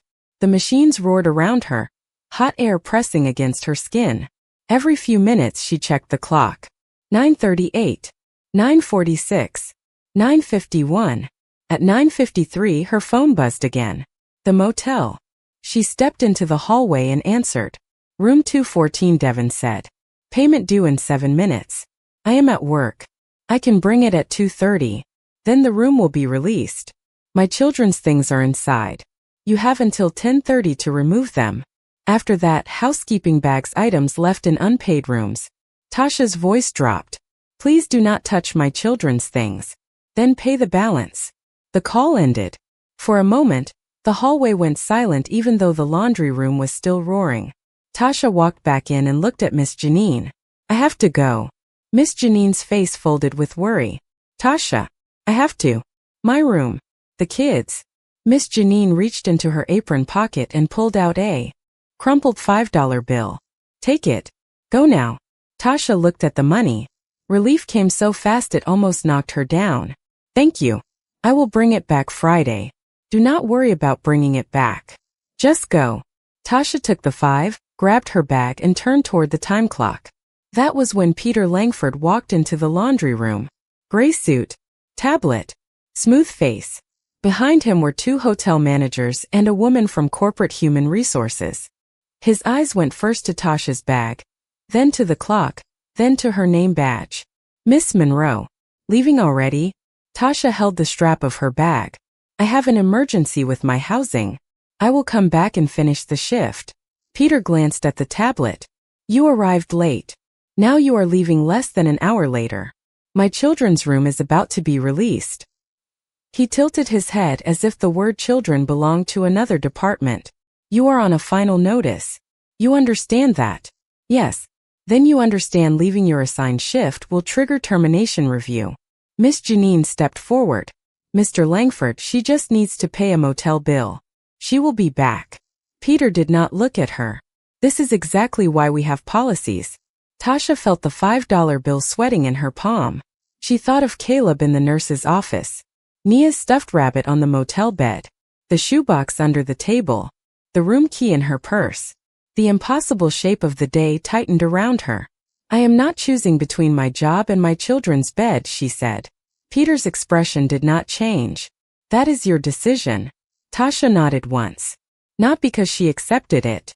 Because there was no time left to argue with a man who thought a deadline was more real than a child. She walked past him. He spoke behind her, calm enough for witnesses. Document job abandonment at 9:59. Tasha kept walking. Outside, the bus stop was 2 blocks away. She ran the first half block, then slowed because her shoes slipped on the damp sidewalk. The $5 bill stayed closed in her fist. Her phone buzzed again. Dunbar Elementary. She answered while moving. Miss Monroe, the nurse said, Caleb is stable, but his breathing is still tight. We would like you to come when you can. Tasha stopped under the hotel awning. Rain had started, soft and cold. She looked one way toward the bus that would take her to the motel. She looked the other way toward the transfer that would take her to the school. Room 214 expired in 31 minutes. Caleb was waiting in a nurse's office trying to breathe like he was not scared. Her job had just become a question mark behind her. For the first time all morning, Tasha did not move. Not because she had given up. Because the world had placed her children in 2 different emergencies and given her one body. In her hand, the $5 bill grew damp from rain and sweat. In her bag, the white envelope held almost enough. Almost shelter. Almost safety. Almost dignity. Then a black sedan turned into the hotel driveway, tires whispering over wet pavement, and stopped beneath the awning 20 feet from where Tasha stood. She barely noticed it at first. Rich cars came and went from Magnolia Suites all day. But the rear door opened, and Malcolm Whitaker stepped out into the rain holding a motel receipt in one hand and a question on his face that told Tasha the wall between her private struggle and his investigation had just broken. For 1 second, neither of them moved. Rain tapped the awning above them, soft and steady, while cars rolled through the Magnolia Suites driveway carrying guests who had rooms waiting, cards on file, and no idea that a mother was standing 20 feet away with her whole life divided between a motel deadline and a school nurse's phone call. Malcolm held the receipt he had found at the bus stop, now folded in a clean plastic sleeve Elaine had given him in the car. Tasha saw the paper before she saw his face. Her eyes narrowed. "You followed me." Malcolm heard the accusation and knew he deserved part of it, even if the route had been different. "No," he said. "Not from the store." That answer did not help. Tasha shifted her bag higher on her shoulder and stepped back from him. "Then why are you here?" He looked past her toward the hotel entrance, where the glass doors reflected the gray morning and the gold letters of Magnolia Suites. "Because your receipt had the hotel name and my company may have a contract here. I came to understand what happened." Tasha gave a short laugh without humor. "What happened is I am late, my son is at school trying to breathe, my motel room is about to be emptied, and now the man from the grocery store is standing in front of my job holding my business in his hand." She reached for the receipt, but Malcolm did not hand it over fast enough. Not because he meant to keep it. Because the words "my son is at school trying to breathe" had struck him with the force of a door opening onto the wrong room. "Caleb?" he asked and immediately regretted using the boy's name. Tasha's face changed. "How do you know my child's name?" Malcolm lowered the receipt. "Denise at the store mentioned him. She said he had been sick." "I am sorry. I should not have said his name like that." "No," Tasha said, her voice tightening. "You should not know his name at all."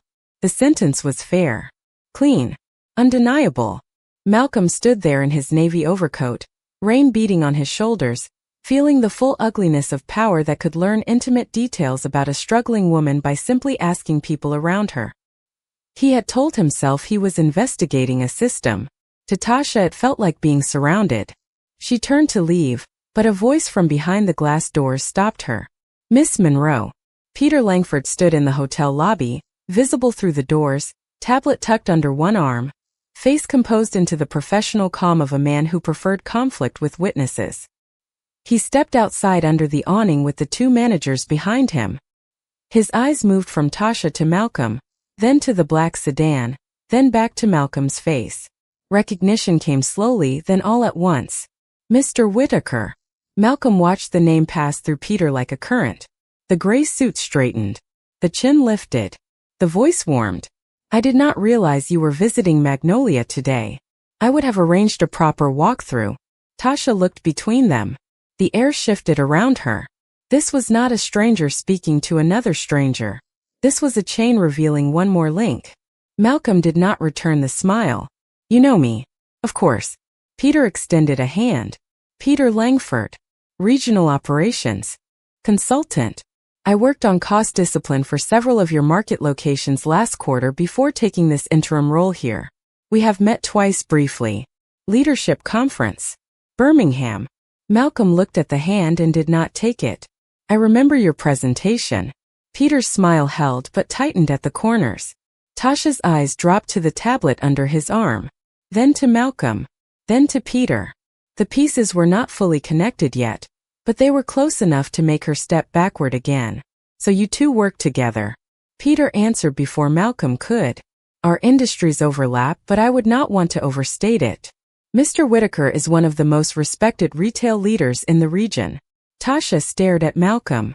"The store policies," she said quietly. "The register. The no exceptions." Malcolm's silence became an answer he hated. Peter seemed to sense the danger and turned toward Tasha with managerial firmness. "Miss Monroe, this is not the appropriate place to discuss internal matters. You left your assigned area after arriving late. Human Resources will document today's event. I need to pay my room before they put my children's things out. You abandoned your shift. I told you why. You told me a personal situation." Peter's tone stayed smooth. "The business still has staffing requirements." Tasha's hand curled around the strap of her bag. "My son is at school in the nurse's office. My room is due. I asked for 30 minutes. And I explained that exceptions create inequity for other employees." Malcolm looked at him then. Really looked. Not as an executive evaluating a consultant. As a man hearing a sentence he had allowed into his company's bloodstream. Exceptions create inequity. It sounded intelligent until you placed it beside a child's medicine bottle. Tasha turned toward the parking lot. I do not have time for this. She started walking away from both men. Malcolm followed only 2 steps, then stopped himself. Miss Monroe. She did not turn. Tasha. That stopped her, not because she welcomed it, but because the use of her first name carried a weight she needed to challenge. She turned back slowly. Do not say my name like you know me. Malcolm nodded. You are right. I do not know you. But I know I am standing near something that should not be happening. Tasha looked at him, rain dotting her cheekbones, her uniform darkening at the shoulders. It has been happening. That was all she said. 3 words. No speech. No tears. Just the truth, tired of introducing itself. Then her phone rang again. Dunbar Elementary appeared on the cracked screen. Tasha answered with her whole body going still. Yes. She listened. Her face changed in small increments. First attention. Then fear. Then control. I am coming, she said. Tell Caleb I am coming. She ended the call and immediately dialed the motel office while walking. Malcolm could hear only her side. Devin, please listen to me. I am going to my son's school. He is having trouble breathing. I have the money now. I have more than the balance. Please hold the room until I can get there. A pause. Tasha stopped walking. Her face emptied. What do you mean it is already released? Malcolm felt the words before he understood them. Tasha pressed the phone harder to her ear. It is not 10:30. You set 10:30 for belongings. No, do not touch the shoebox. Do not touch anything. My children's papers are in there. Please. Her voice broke on the word papers, not loudly, not dramatically, just enough to reveal the one place she could not afford to lose composure. Then the call ended. She stood in the rain with the phone in her hand, looking at nothing. The room was gone. Or not gone yet, but no longer protected by the thin wall of policy she had been trying to satisfy all morning. Malcolm stepped closer, careful. What shoebox? Tasha shook her head. Birth certificates. Medical papers. School records. Work notices. Pictures. Everything I cannot replace quickly. Her voice became flat again. The motel says housekeeping is bagging unpaid rooms early because of weekend bookings. Peter glanced at his watch, as if the human disaster in front of him was running behind schedule. Miss Monroe, I am sorry for your situation, but you need to return inside if you wish to preserve any chance of review. Tasha turned on him. Review? My child is at school trying to breathe, my room is being emptied, and you are talking about review? Peter's mouth set. Emotional escalation will not help your case. Malcolm stepped between them, not close enough to crowd Tasha, but enough to cut Peter's line of sight. Stop talking. Peter blinked. Sir? Stop talking to her like that. For the first time, Peter lost a fraction of polish. I understand this looks difficult, but with respect, you are seeing a single employee incident without context. Malcolm reached into his coat and took out the folded paper Elaine had printed during the drive. Not the receipt. Another document. Peter's weekly operations memo from 3 months earlier, pulled from Whitaker Market Group files after Elaine found his name tied to the Discontinued Assistance Fund. Malcolm unfolded it. Your memo recommended suspending community relief at 7 high-poverty store locations, restricting manager discretion, and documenting employees who created non-standard customer accommodations. You called it cultural reset. Peter's face hardened. That language was approved through the district office. I was hired to solve leakage. Malcolm kept reading. You also wrote that hardship narratives are often used to pressure frontline staff into poor operational decisions. He lowered the paper. Is that what this is? A hardship narrative? Tasha stared at the memo. Her eyes moved over words she had never seen but had been living under for months. Hardship narrative.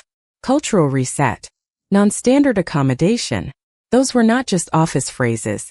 They were the invisible hands that had taken medicine off a counter, written warnings into her file, and placed her children's belongings in danger of being bagged by strangers. Peter tried to recover. Every business has to set boundaries. Compassion without structure becomes exploitation. Tasha whispered, exploitation? The word did not come out angry. It came out stunned, like she had just heard a man accuse the rain of drowning him, while she was the one standing soaked. Malcolm's phone buzzed. Elaine's name appeared. He answered. Her voice was quick, controlled. I confirmed the connection. Magnolia Suites has a preferred lodging agreement with Whitaker Market Group for regional staff travel. Also, Peter Langford is under a temporary consulting contract with us through the end of the quarter. His policy recommendations are still active in 3 divisions. Malcolm looked at Peter while listening. Elaine continued. There is more. The vendor file includes employee relations complaints from Magnolia forwarded during the due diligence review. One name appears multiple times. Tasha Monroe. Malcolm's grip tightened on the phone. For what? Attendance and unauthorized minor on premises. But the attached statements mention a child medical emergency, lack of childcare, and bus delay during severe weather. There are manager notes recommending flexibility. Those notes were overridden. By whom? A pause. Peter Langford. Malcolm ended the call slowly. The rain seemed louder now. Tasha was still watching him, but not with trust.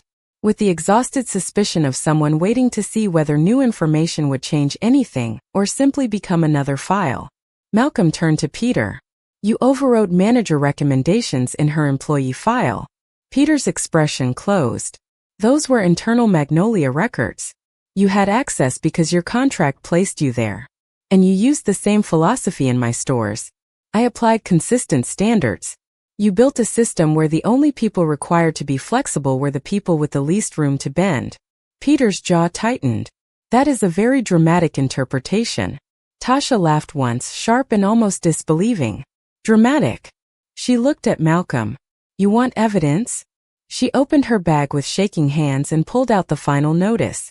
The paper was creased, softened at the folds, protected and hated at the same time. She held it out, but Malcolm did not take it until she nodded permission. He unfolded it beneath the awning. There was the printed language. Attendance failure. Unauthorized departure. Final notice. There was Peter Langford's name. There were Tasha's own words copied below the first warning. My son could not breathe. Malcolm stared at that sentence. For words a file had swallowed without changing direction. Tasha pointed to the bottom. That is my handwriting. I wrote it because I thought if someone read, someone would understand. Nobody did. Malcolm could not speak for a moment.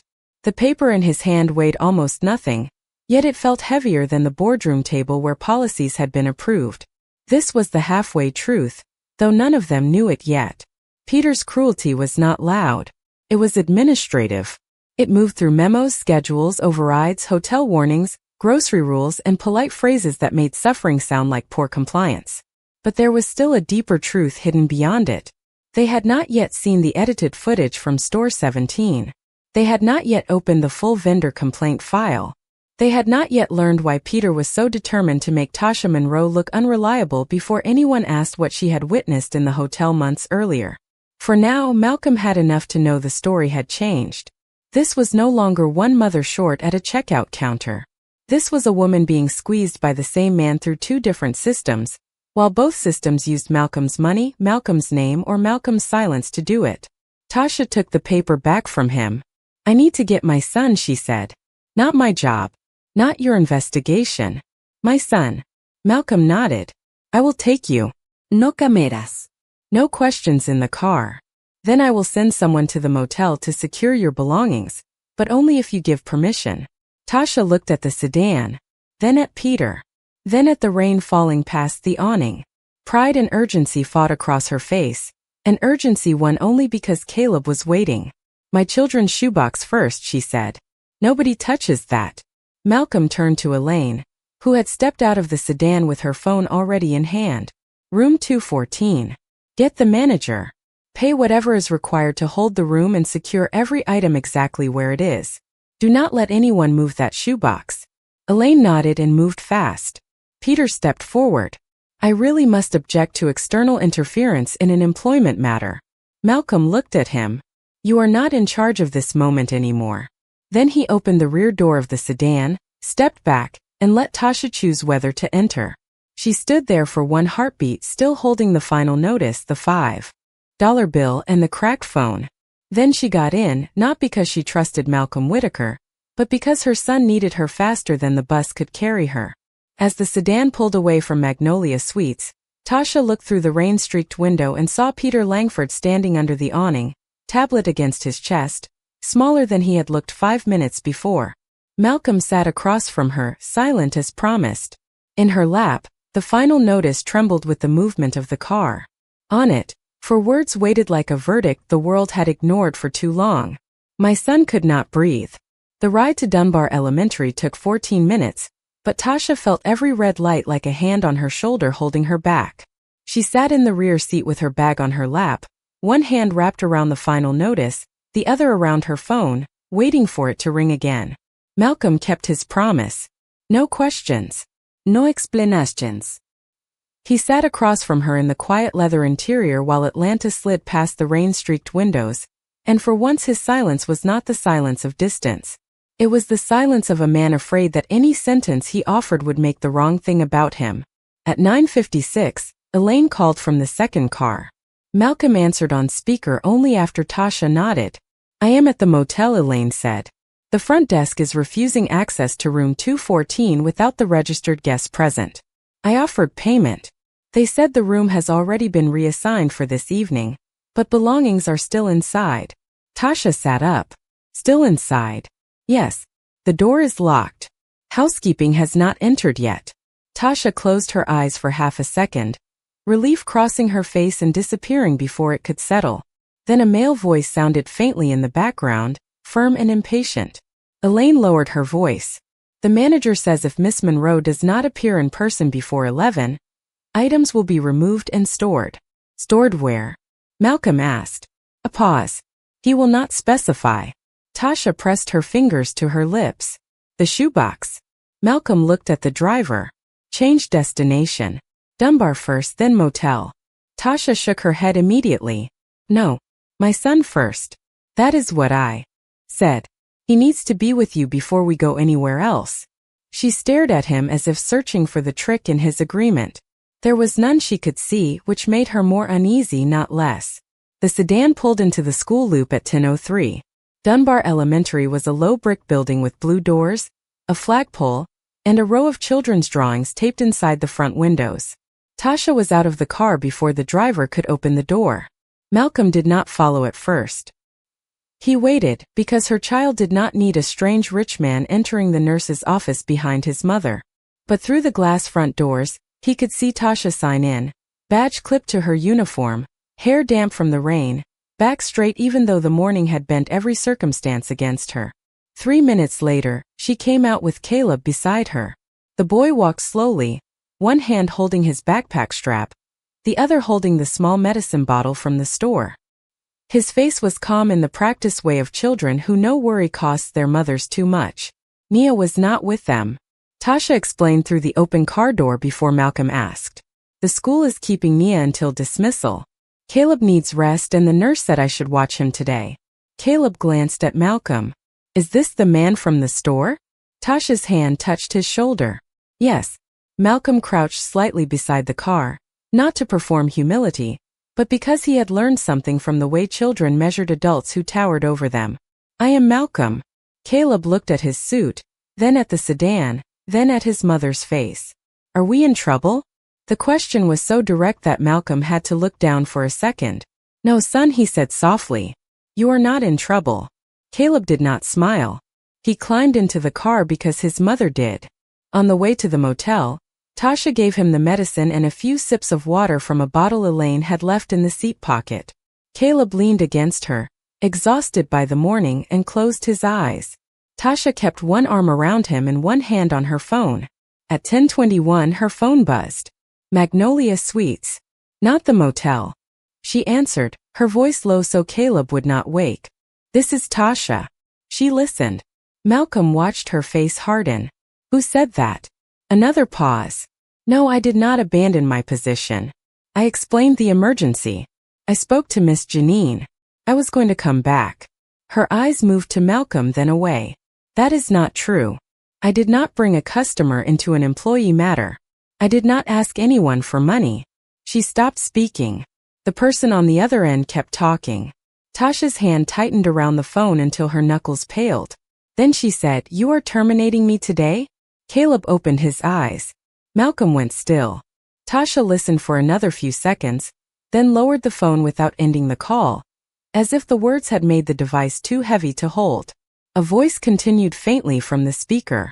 Due to job abandonment and conduct inconsistent with workplace expectations, your employment is ended effective immediately.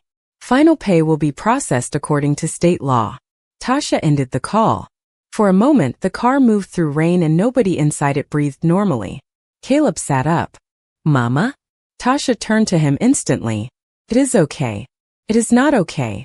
It will be handled. That was not a promise she knew how to keep. It was a blanket she threw over fear because her child was watching. Malcolm took out his phone. Tasha's head snapped toward him. Do not call and make them hire me back like I am some project. I was not going to. Then what are you doing? Finding out who authorized an immediate termination while you were picking up your sick child. She looked at him with bitter exhaustion. You already know who. Malcolm did. But knowing was not enough. Power loved shadows until paper dragged it into light. At 10:33 they reached the motel. The parking lot was busier than it had been the night before. A charter bus sat near the far end, its side painted with the logo of a youth football team. Parents unloaded coolers and duffel bags. Children in matching jackets ran between cars, laughing, their weekend beginning in the same place where Tasha's might end. Room 214 sat on the second floor, behind a black metal railing, curtains closed. Tasha looked up at it and whispered, "Please let it still be locked." Elaine stood outside the office with a man in a brown blazer whose name tag said Raj. The manager looked irritated until he saw Malcolm step out of the sedan. Recognition did not come from fame this time but from money. The car. The assistant. The suit. The posture of someone used to being answered. Mr. Whitaker, Elaine said, this is the property manager. He says the room cannot be extended because it has been resold. Malcolm did not look at Raj first. He looked at Tasha. Do you want to go get your things yourself? Yes. Then we do that. Raj lifted a hand. I am sorry, but we have procedures. The guest missed payment deadline. We have the right to clear the room. Tasha held up the envelope. I have the balance. I had it before 10:30. I called. Your clerk released the room early. Raj's eyes flicked to the envelope, then to Malcolm. As a courtesy, we can retrieve the items and place them in the office. No, Tasha said. I will get my children's things. Myself. The word myself carried every room she had ever cleaned, every cart she had pushed, every time someone assumed her belongings were safer in other hands than in hers. Raj's politeness thinned. Miss Monroe, there are other guests checking in.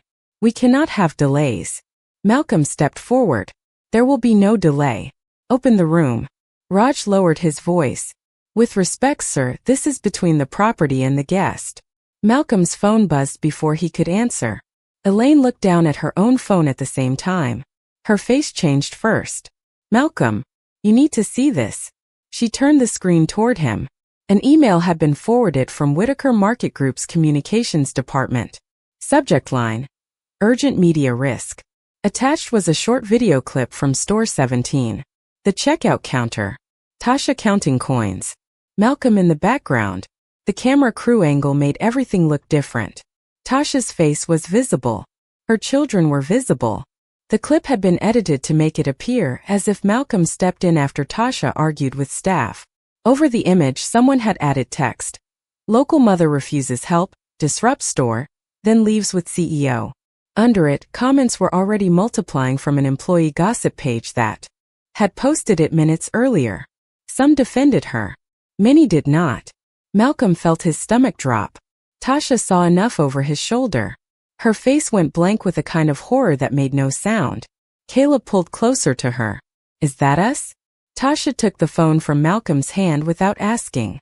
She watched 3 seconds, then stopped. Her daughter's pink jacket. Caleb in the cart. Her hand counting coins. Her private humiliation now moving through other people's screens without her consent. Who did this? Malcolm asked, his voice lower than before. Elaine was already typing. It came from an anonymous account, but communication says the original file was from the marketing crew drive. Someone had access. At that moment, Peter Langford's name appeared on Malcolm's phone. Malcolm answered but did not speak. Peter's voice came through smooth, almost regretful. I assume you have seen the video. Malcolm looked at Tasha.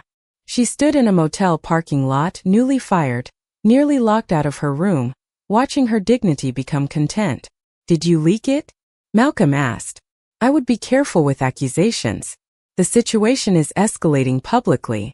I wanted to advise you before this damages the brand further. The brand? Tasha flinched at the word as if it had touched her skin. Peter continued. This is what I warned about. Once emotional exceptions are made, narratives form. Staff become confused. Customers exploit visibility. Now a routine store issue has become a reputational problem. You should distance the company and let Magnolia handle its employee matter separately. Malcolm's eyes stayed on room 214. And the edited clip? Again, I would be careful. A mother counting coins for medicine is now being called disruptive online. Does that sound routine to you? It sounds like a situation that was mishandled by allowing sentiment to override process. Tasha stepped toward the phone. Malcolm did not stop her. She spoke clearly, with Caleb beside her and rain still caught in her hair. Mr. Langford, my son heard them say I lost my job. He is standing here watching grown people argue over whether he gets his medicine, his papers, and a room tonight. If your process needs a child to suffer quietly so it can look clean, then your process is filthy. For the first time, Peter had no immediate answer. Then he said, Miss Monroe, emotional statements will not change documentation. Tasha's eyes shone, but her voice stayed steady. Documentation did not change my son's breathing either. Malcolm ended the call. Raj, who had been watching the exchange with increasing discomfort, cleared his throat. I still need authorization to open the room. Elaine stepped closer, holding up her phone. Payment has been processed for the full week at the current posted rate, plus deposit, under Miss Monroe's name, with written confirmation from your corporate reservations office. The room is no longer reassigned. Raj stared at the screen. When did you do that? While you were explaining procedures. Tasha turned to Elaine, stunned and guarded at the same time. Elaine softened her voice. Only the room. Nothing else. You decide what happens next. Tasha looked at Malcolm, then at the stairs, then at Caleb, who was trying not to cough. Pride asked her to refuse. Motherhood asked her to unlock the door. She chose the door. Raj handed over a temporary key card without meeting her eyes. They went upstairs together, but Malcolm stayed at the bottom. This was not his room to enter. Tasha opened room 214 with Caleb beside her. For one terrible second, she feared the shoebox would be gone. Then she saw it under the small table, exactly where she had left it, with Nia's stuffed rabbit beside it and the white motel towel folded on the chair. She put one hand over her mouth, not to cry, but to hold herself together. Caleb walked in and picked up the rabbit. Nia's going to be mad if this gets lost. Tasha laughed then, once broken and grateful and angry all at the same time. Down in the parking lot, Malcolm watched her through the open doorway and felt no victory. They had held the room. For now. They had saved the shoebox. For now. But Peter had taken the fight into public, turned a mother's worst moment into a weapon, and forced the company's hand before Malcolm had the full truth. His phone buzzed again. This time it was the board chair. Then a message from public relations. Then another. From legal. Distance yourself. Pause all comment. Do not engage. Review liability. Malcolm looked at the glowing sign of the motel, at the damp receipt still in his coat pocket, at the room where Tasha was kneeling beside a shoebox of papers as if checking whether her life was still there. The system was no longer ignoring her. It was pushing back. And Malcolm understood, with a cold clarity that came too late to be comfortable, that if he stepped away now, Peter would not just win an argument. He would leave Tasha Monroe without a job, without privacy, without credibility, and one missed payment away from losing the door her children slept behind. Malcolm did not find the full truth in a boardroom. He found it in a shoebox. Tasha was sitting on the edge of the motel bed with Caleb beside her when Elaine brought Malcolm to the open doorway and stopped there, careful not to cross the threshold without permission. Rain tapped the metal railing outside. The online video was still spreading. Malcolm's phone kept vibrating in his coat pocket, but he had stopped answering it. Board members could wait. Public relations could wait. Legal could wait. A mother sitting in room 214 with her life in a cardboard shoebox could not. Tasha looked up at him from across the room. The shoebox sat open on the small table. Birth certificates, immunization forms, school papers, old photographs, the final notice from Magnolia Suites, a motel receipt, a folded store receipt from yesterday, already soft at the edges from being handled too many times. She had arranged the papers into stacks with the carefulness of someone proving to herself that nothing had disappeared. Malcolm stood outside the doorway, hands at his sides. "I will not come in unless you say I can." Tasha looked at Caleb. He was lying against the pillow now, tired but breathing easier, Nia's stuffed rabbit tucked under one arm for safekeeping. Then she looked back at Malcolm. "You can stand by the door." That was not trust.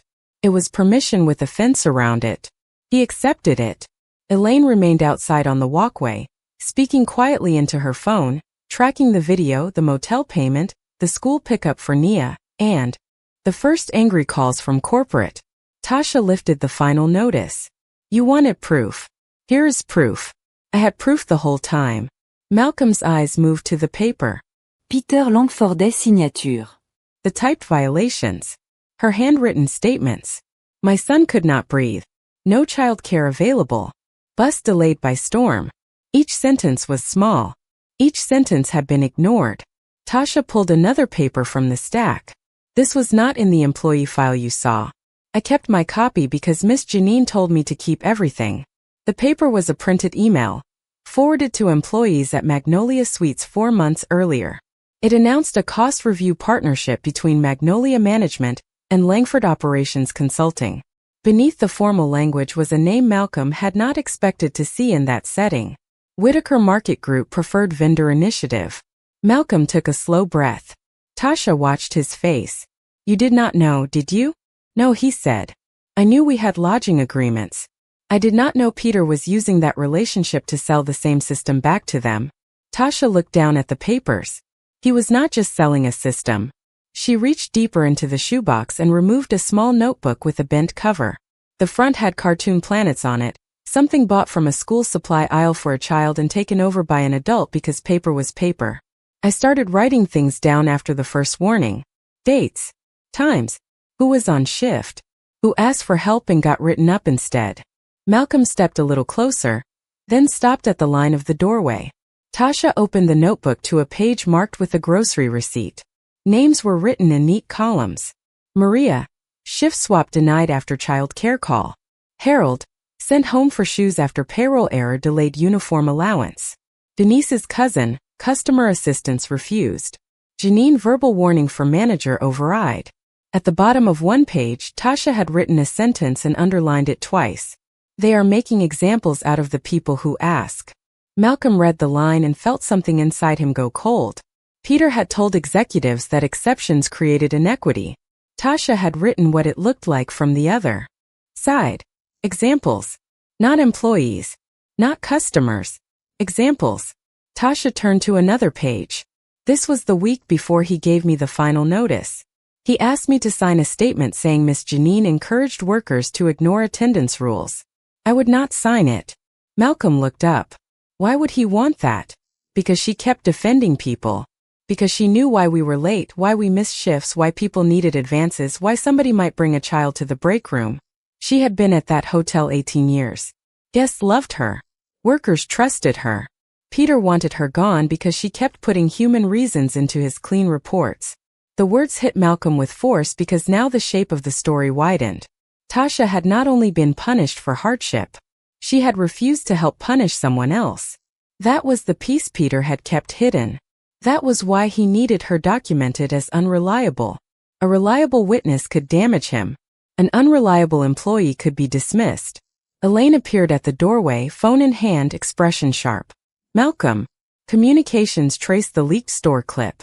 It was downloaded from the marketing drive yesterday evening by a temporary access account created for regional review. The account was tied to Peter's consulting email. Tasha looked at Malcolm. There it is. Not surprise. Confirmation. Malcolm asked, "Was the clip edited before upload?" Elaine nodded. "The original includes audio. The posted version removed the part where Miss Monroe says she does not want charity and asks not to be filmed. It also removes you telling the manager to move the line and asking about the assistance fund." Malcolm closed his eyes for a moment. The hook that had drawn him to Tasha in the store, the coins, the medicine, the white envelope, had become a weapon because Peter understood what shame could do when framed correctly. He had not needed to invent poverty. He had only needed to edit dignity out of the frame. Tasha reached into the shoebox again. Her hand hesitated over the last folded paper. This one was different. Older. Worn at the creases. She unfolded it slowly. It was not a work notice. It was a letter from Magnolia Suites Human Resources, dated 6 months earlier, thanking her for reporting a payroll discrepancy that affected hourly employees in laundry, housekeeping, and kitchen services. Malcolm took the letter only after she offered it. Several workers had been underpaid after automatic meal deductions were taken from shifts where no meal break had been provided. Tasha's name was listed as the employee who first reported the issue. Underneath, someone had written by hand, "Case closed after management review. No further action." Malcolm looked at her. "You reported wage deductions. We were losing 30 minutes of pay on nights when nobody could leave the laundry room. I noticed because 30 minutes was bus fare. I brought it to Miss Janine. She brought it upstairs. 2 weeks later Peter arrived. At first he acted like he was there to fix it. Then people who complained started getting written up for other things. Not all at once. Not enough to look obvious. But enough." Malcolm heard Peter's voice again. "Leakage. Discipline. Culture issue." He had thought Peter meant customers taking too much from stores. Now he understood the twist. Peter was not protecting businesses from abuse. He was protecting businesses from the cost of listening. He had built a model that identified the poorest people in a system, workers and customers both, then labeled their needs as risk. He could sell that model anywhere because it made harm look like savings. Tasha pointed at the letter. "That was why he wanted me gone. Not because I was late. Not because I brought Nia to work. Because I counted." Malcolm looked at her. "Counted what?" "Everything," Tasha said. "Hours. Deductions. Coins. Medicine doses. Motel days. How many times people set policy before they stopped looking at your face." The room went quiet. Caleb was asleep now, one arm across his chest, breathing steadier. Outside, Elaine's phone buzzed again, but she did not answer it. Malcolm stared at the paper spread across the small table, and every object changed meaning at once. The white envelope was not just motel money. It was a record of deadlines created by wages stolen in small, deniable amounts. The final notice was not just an employment warning. It was a silencing tool. The store receipt was not just a poor woman's purchase. It was proof that Peter's logic had traveled from hotel laundry rooms to grocery registers and landed on a child's medicine bottle. The coins were not the story. The missing dollar was not the story. The full story was that Tasha had been keeping evidence while the system tried to make her look like the problem. Malcolm's phone rang again. This time the name on the screen was Peter Langford. Malcolm answered and put it on speaker. Peter did not wait. "I strongly recommend you avoid further contact with Miss Monroe. Her employment history shows instability, and the leaked video, while unfortunate, has already created serious brand exposure. You need to let legal contain this." Malcolm looked at Tasha. She folded her hands in her lap. Not begging. Not hiding. Watching. Peter continued. "I can provide documentation showing a pattern of non-compliance. Attendance issues. Unauthorized child presence. Emotional conduct. Refusal to cooperate with management review." Malcolm spoke quietly. "You mean refusal to sign a statement against Janine Harris?" The line went silent. Malcolm continued. "You also mean she reported unpaid meal deductions before your consulting contract expanded." Another silence. Smaller this time. Peter's voice returned colder. "I do not know what she has told you, but desperate people often reshape facts to gain sympathy." Tasha reached for the Planet notebook and opened to the back page. There were names and phone numbers there. Employees. Dates. Shift numbers. She turned it so Malcolm could see. Malcolm said she did not reshape facts. She kept them. That was when Peter made his final mistake. He laughed softly. One employee's handwritten notes are not evidence of anything. Malcolm looked at the shoebox, at the receipts, at the letters, at the final notice, at the child asleep beside his mother. "No," he said. But your email account downloading and editing store footage is. Your memo suspending assistance funds is. Your override notes in her file are. The wage deduction complaint is. The original register audio is. The vendor contract is. And every worker in this notebook who is about to be called by an independent investigator is. Peter's breathing changed. Malcolm heard it through the phone. For the first time, the polished man had encountered a kind of documentation he had not controlled. Tasha's documentation. Poor people's documentation. Receipts folded into envelopes. Notes written after midnight. Copies kept in shoeboxes because nobody believed them the first time. Peter said, "You are exposing your own company to liability." Malcolm looked at the old store receipt from yesterday and saw his mother's pharmacy receipt inside it. 2 pieces of paper from 2 different decades telling the same story. "Maybe we should be exposed," he said. "Maybe that is the only way the people at the top finally feel the weather." He ended the call. Tasha did not thank him. Not then. Gratitude would have been too simple for what the moment required. Instead, she picked up the final notice and placed it on top of the payroll letter. Then she put the grocery receipt on top of both. 3 papers. 3 systems. 1 pattern. Malcolm finally understood why he had frozen at the checkout counter. He had thought he was seeing his mother again. In truth, he was seeing what had happened to his mother built into policy, repeated with better software, cleaner language, and a man like him signing off from a distance. The twist was not that Tasha needed saving. The twist was that Tasha had been carrying the evidence that could save others, and the system had been trying to bury her before anyone powerful enough took the time to look inside the shoebox. By noon, Malcolm Whitaker stopped letting other people decide the language. The first statement drafted by public relations used words like isolated incident, misunderstanding, and regrettable optics. He read it once in the back of the sedan outside the motel, then deleted the entire paragraph with one finger. Tasha sat beside Caleb in room 214 while Nia's school prepared for afternoon dismissal, and Malcolm stood on the walkway with Elaine, the shoebox evidence photographed, copied, and logged with Tasha's permission. He did not call it a gift. He did not call it help. He called it what it was. Evidence. At 1:15, Whitaker Market Group released the original checkout footage with Tasha's face and her children's faces blurred, and with the audio restored. The world heard what the edited video had removed. They heard Tasha say she did not want charity. They heard her ask not to be filmed. They heard Malcolm ask why the assistance fund had been discontinued. They heard the silence after the word shrink. Then Malcolm recorded a statement from his office, not from the polished studio his team preferred, but standing beside the old photograph of his father's first store. His voice was steady but not comfortable. A customer in one of our stores was placed in a position no person should have to endure. A mother was forced to choose between medicine, food, and shelter while policies bearing my company's approval made compassion harder than punishment. I am responsible for what carries my name, even when I did not personally write the memo. Effective immediately, all customer assistance funds are restored, all manager discretion policies are under independent review, and every regional directive connected to Peter Langford or Langford Operations Consulting is suspended. He did not say Tasha's name. He had asked first. She said no. Her dignity was not his announcement to spend. At 2:40, Magnolia Suites received a formal notice from Whitaker Market Group terminating its preferred lodging agreement pending investigation into labor practices and employee retaliation.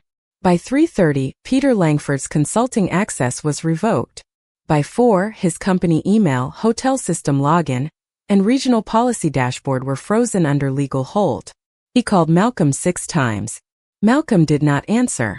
At 4:20, he sent a message through counsel claiming the documents were being misinterpreted and warning that public accusations could damage multiple businesses. Malcolm forwarded the message to the independent investigator and wrote only one sentence beneath it. Preserve everything. Justice did not arrive like thunder. It arrived like locks changing in quiet rooms. The edited video disappeared from the employee gossip page after the original was released, but screenshots remained, as they always do. This time, however, the comments changed direction. People who had judged Tasha began deleting their words. Others found the restored audio and shared it with a different caption. Not charity. Dignity. Malcolm hated that strangers were still using her pain to make a point, even a better point. So he made one more decision. Whitaker Market Group would fund a privacy and legal support team for Tasha.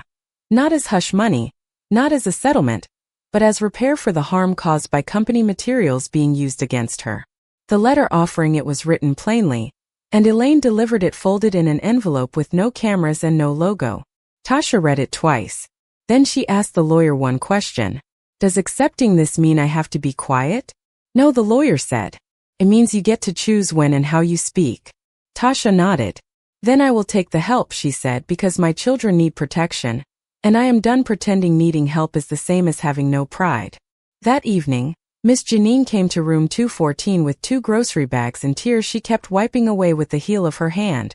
She had been placed on paid administrative leave after refusing to sign Peter's version of events, but Malcolm's investigator had already interviewed 3 employees who confirmed her notes. Maria came next. Then Harold. Then a housekeeper named Patrice who brought a folder of pay stubs with meal deductions circled in red. One by one, the notebook filled with witnesses who had thought they were alone. They were not alone anymore. Within the week, Magnolia Suites reinstated Tasha's employment record, withdrew the final notice, and issued back pay for the meal deductions to affected workers while the investigation continued. Tasha did not return to the laundry room. Not because she was too proud to work, but because Malcolm's team created an independent worker advisory position tied to the review, and the first person they asked to consult was the woman who had kept the notes no one else wanted to read. Tasha said yes only after the contract stated her job was not to make rich people feel generous. Her job was to make policies face the people they touched. Peter Langford lost his contracts first, then his clients. Then, when the investigators' report documented edited footage, retaliatory recommendations, and wage complaint suppression, his firm became the subject of civil claims from workers he had spent months labeling as unreliable. There was no dramatic public collapse, no shouting in a hallway, just the slow removal of doors that had opened for him because men like Malcolm once admired clean numbers more than complicated truth. On Friday afternoon, exactly 1 week after Tasha had stood at register 4 counting coins, she walked into a small apartment in East Point with Caleb and Nia. It was not a mansion. It was not charity furniture and cameras and a ribbon on the door. It was a 2-bedroom unit arranged through a legitimate housing stabilization program that Whitaker Market Group funded and a local nonprofit administered, with rent support tied to income, tenant rights counseling, and no demand that Tasha smile for anyone's brochure. Nia ran to the smaller bedroom and declared it perfect because the window had sunlight. Caleb opened the kitchen cabinet and said there was room for oatmeal and apples. Tasha stood in the kitchen looking at the empty space near the wall. The nonprofit coordinator asked what she needed most. Tasha looked at her children, then at the floor where something sturdy could fit.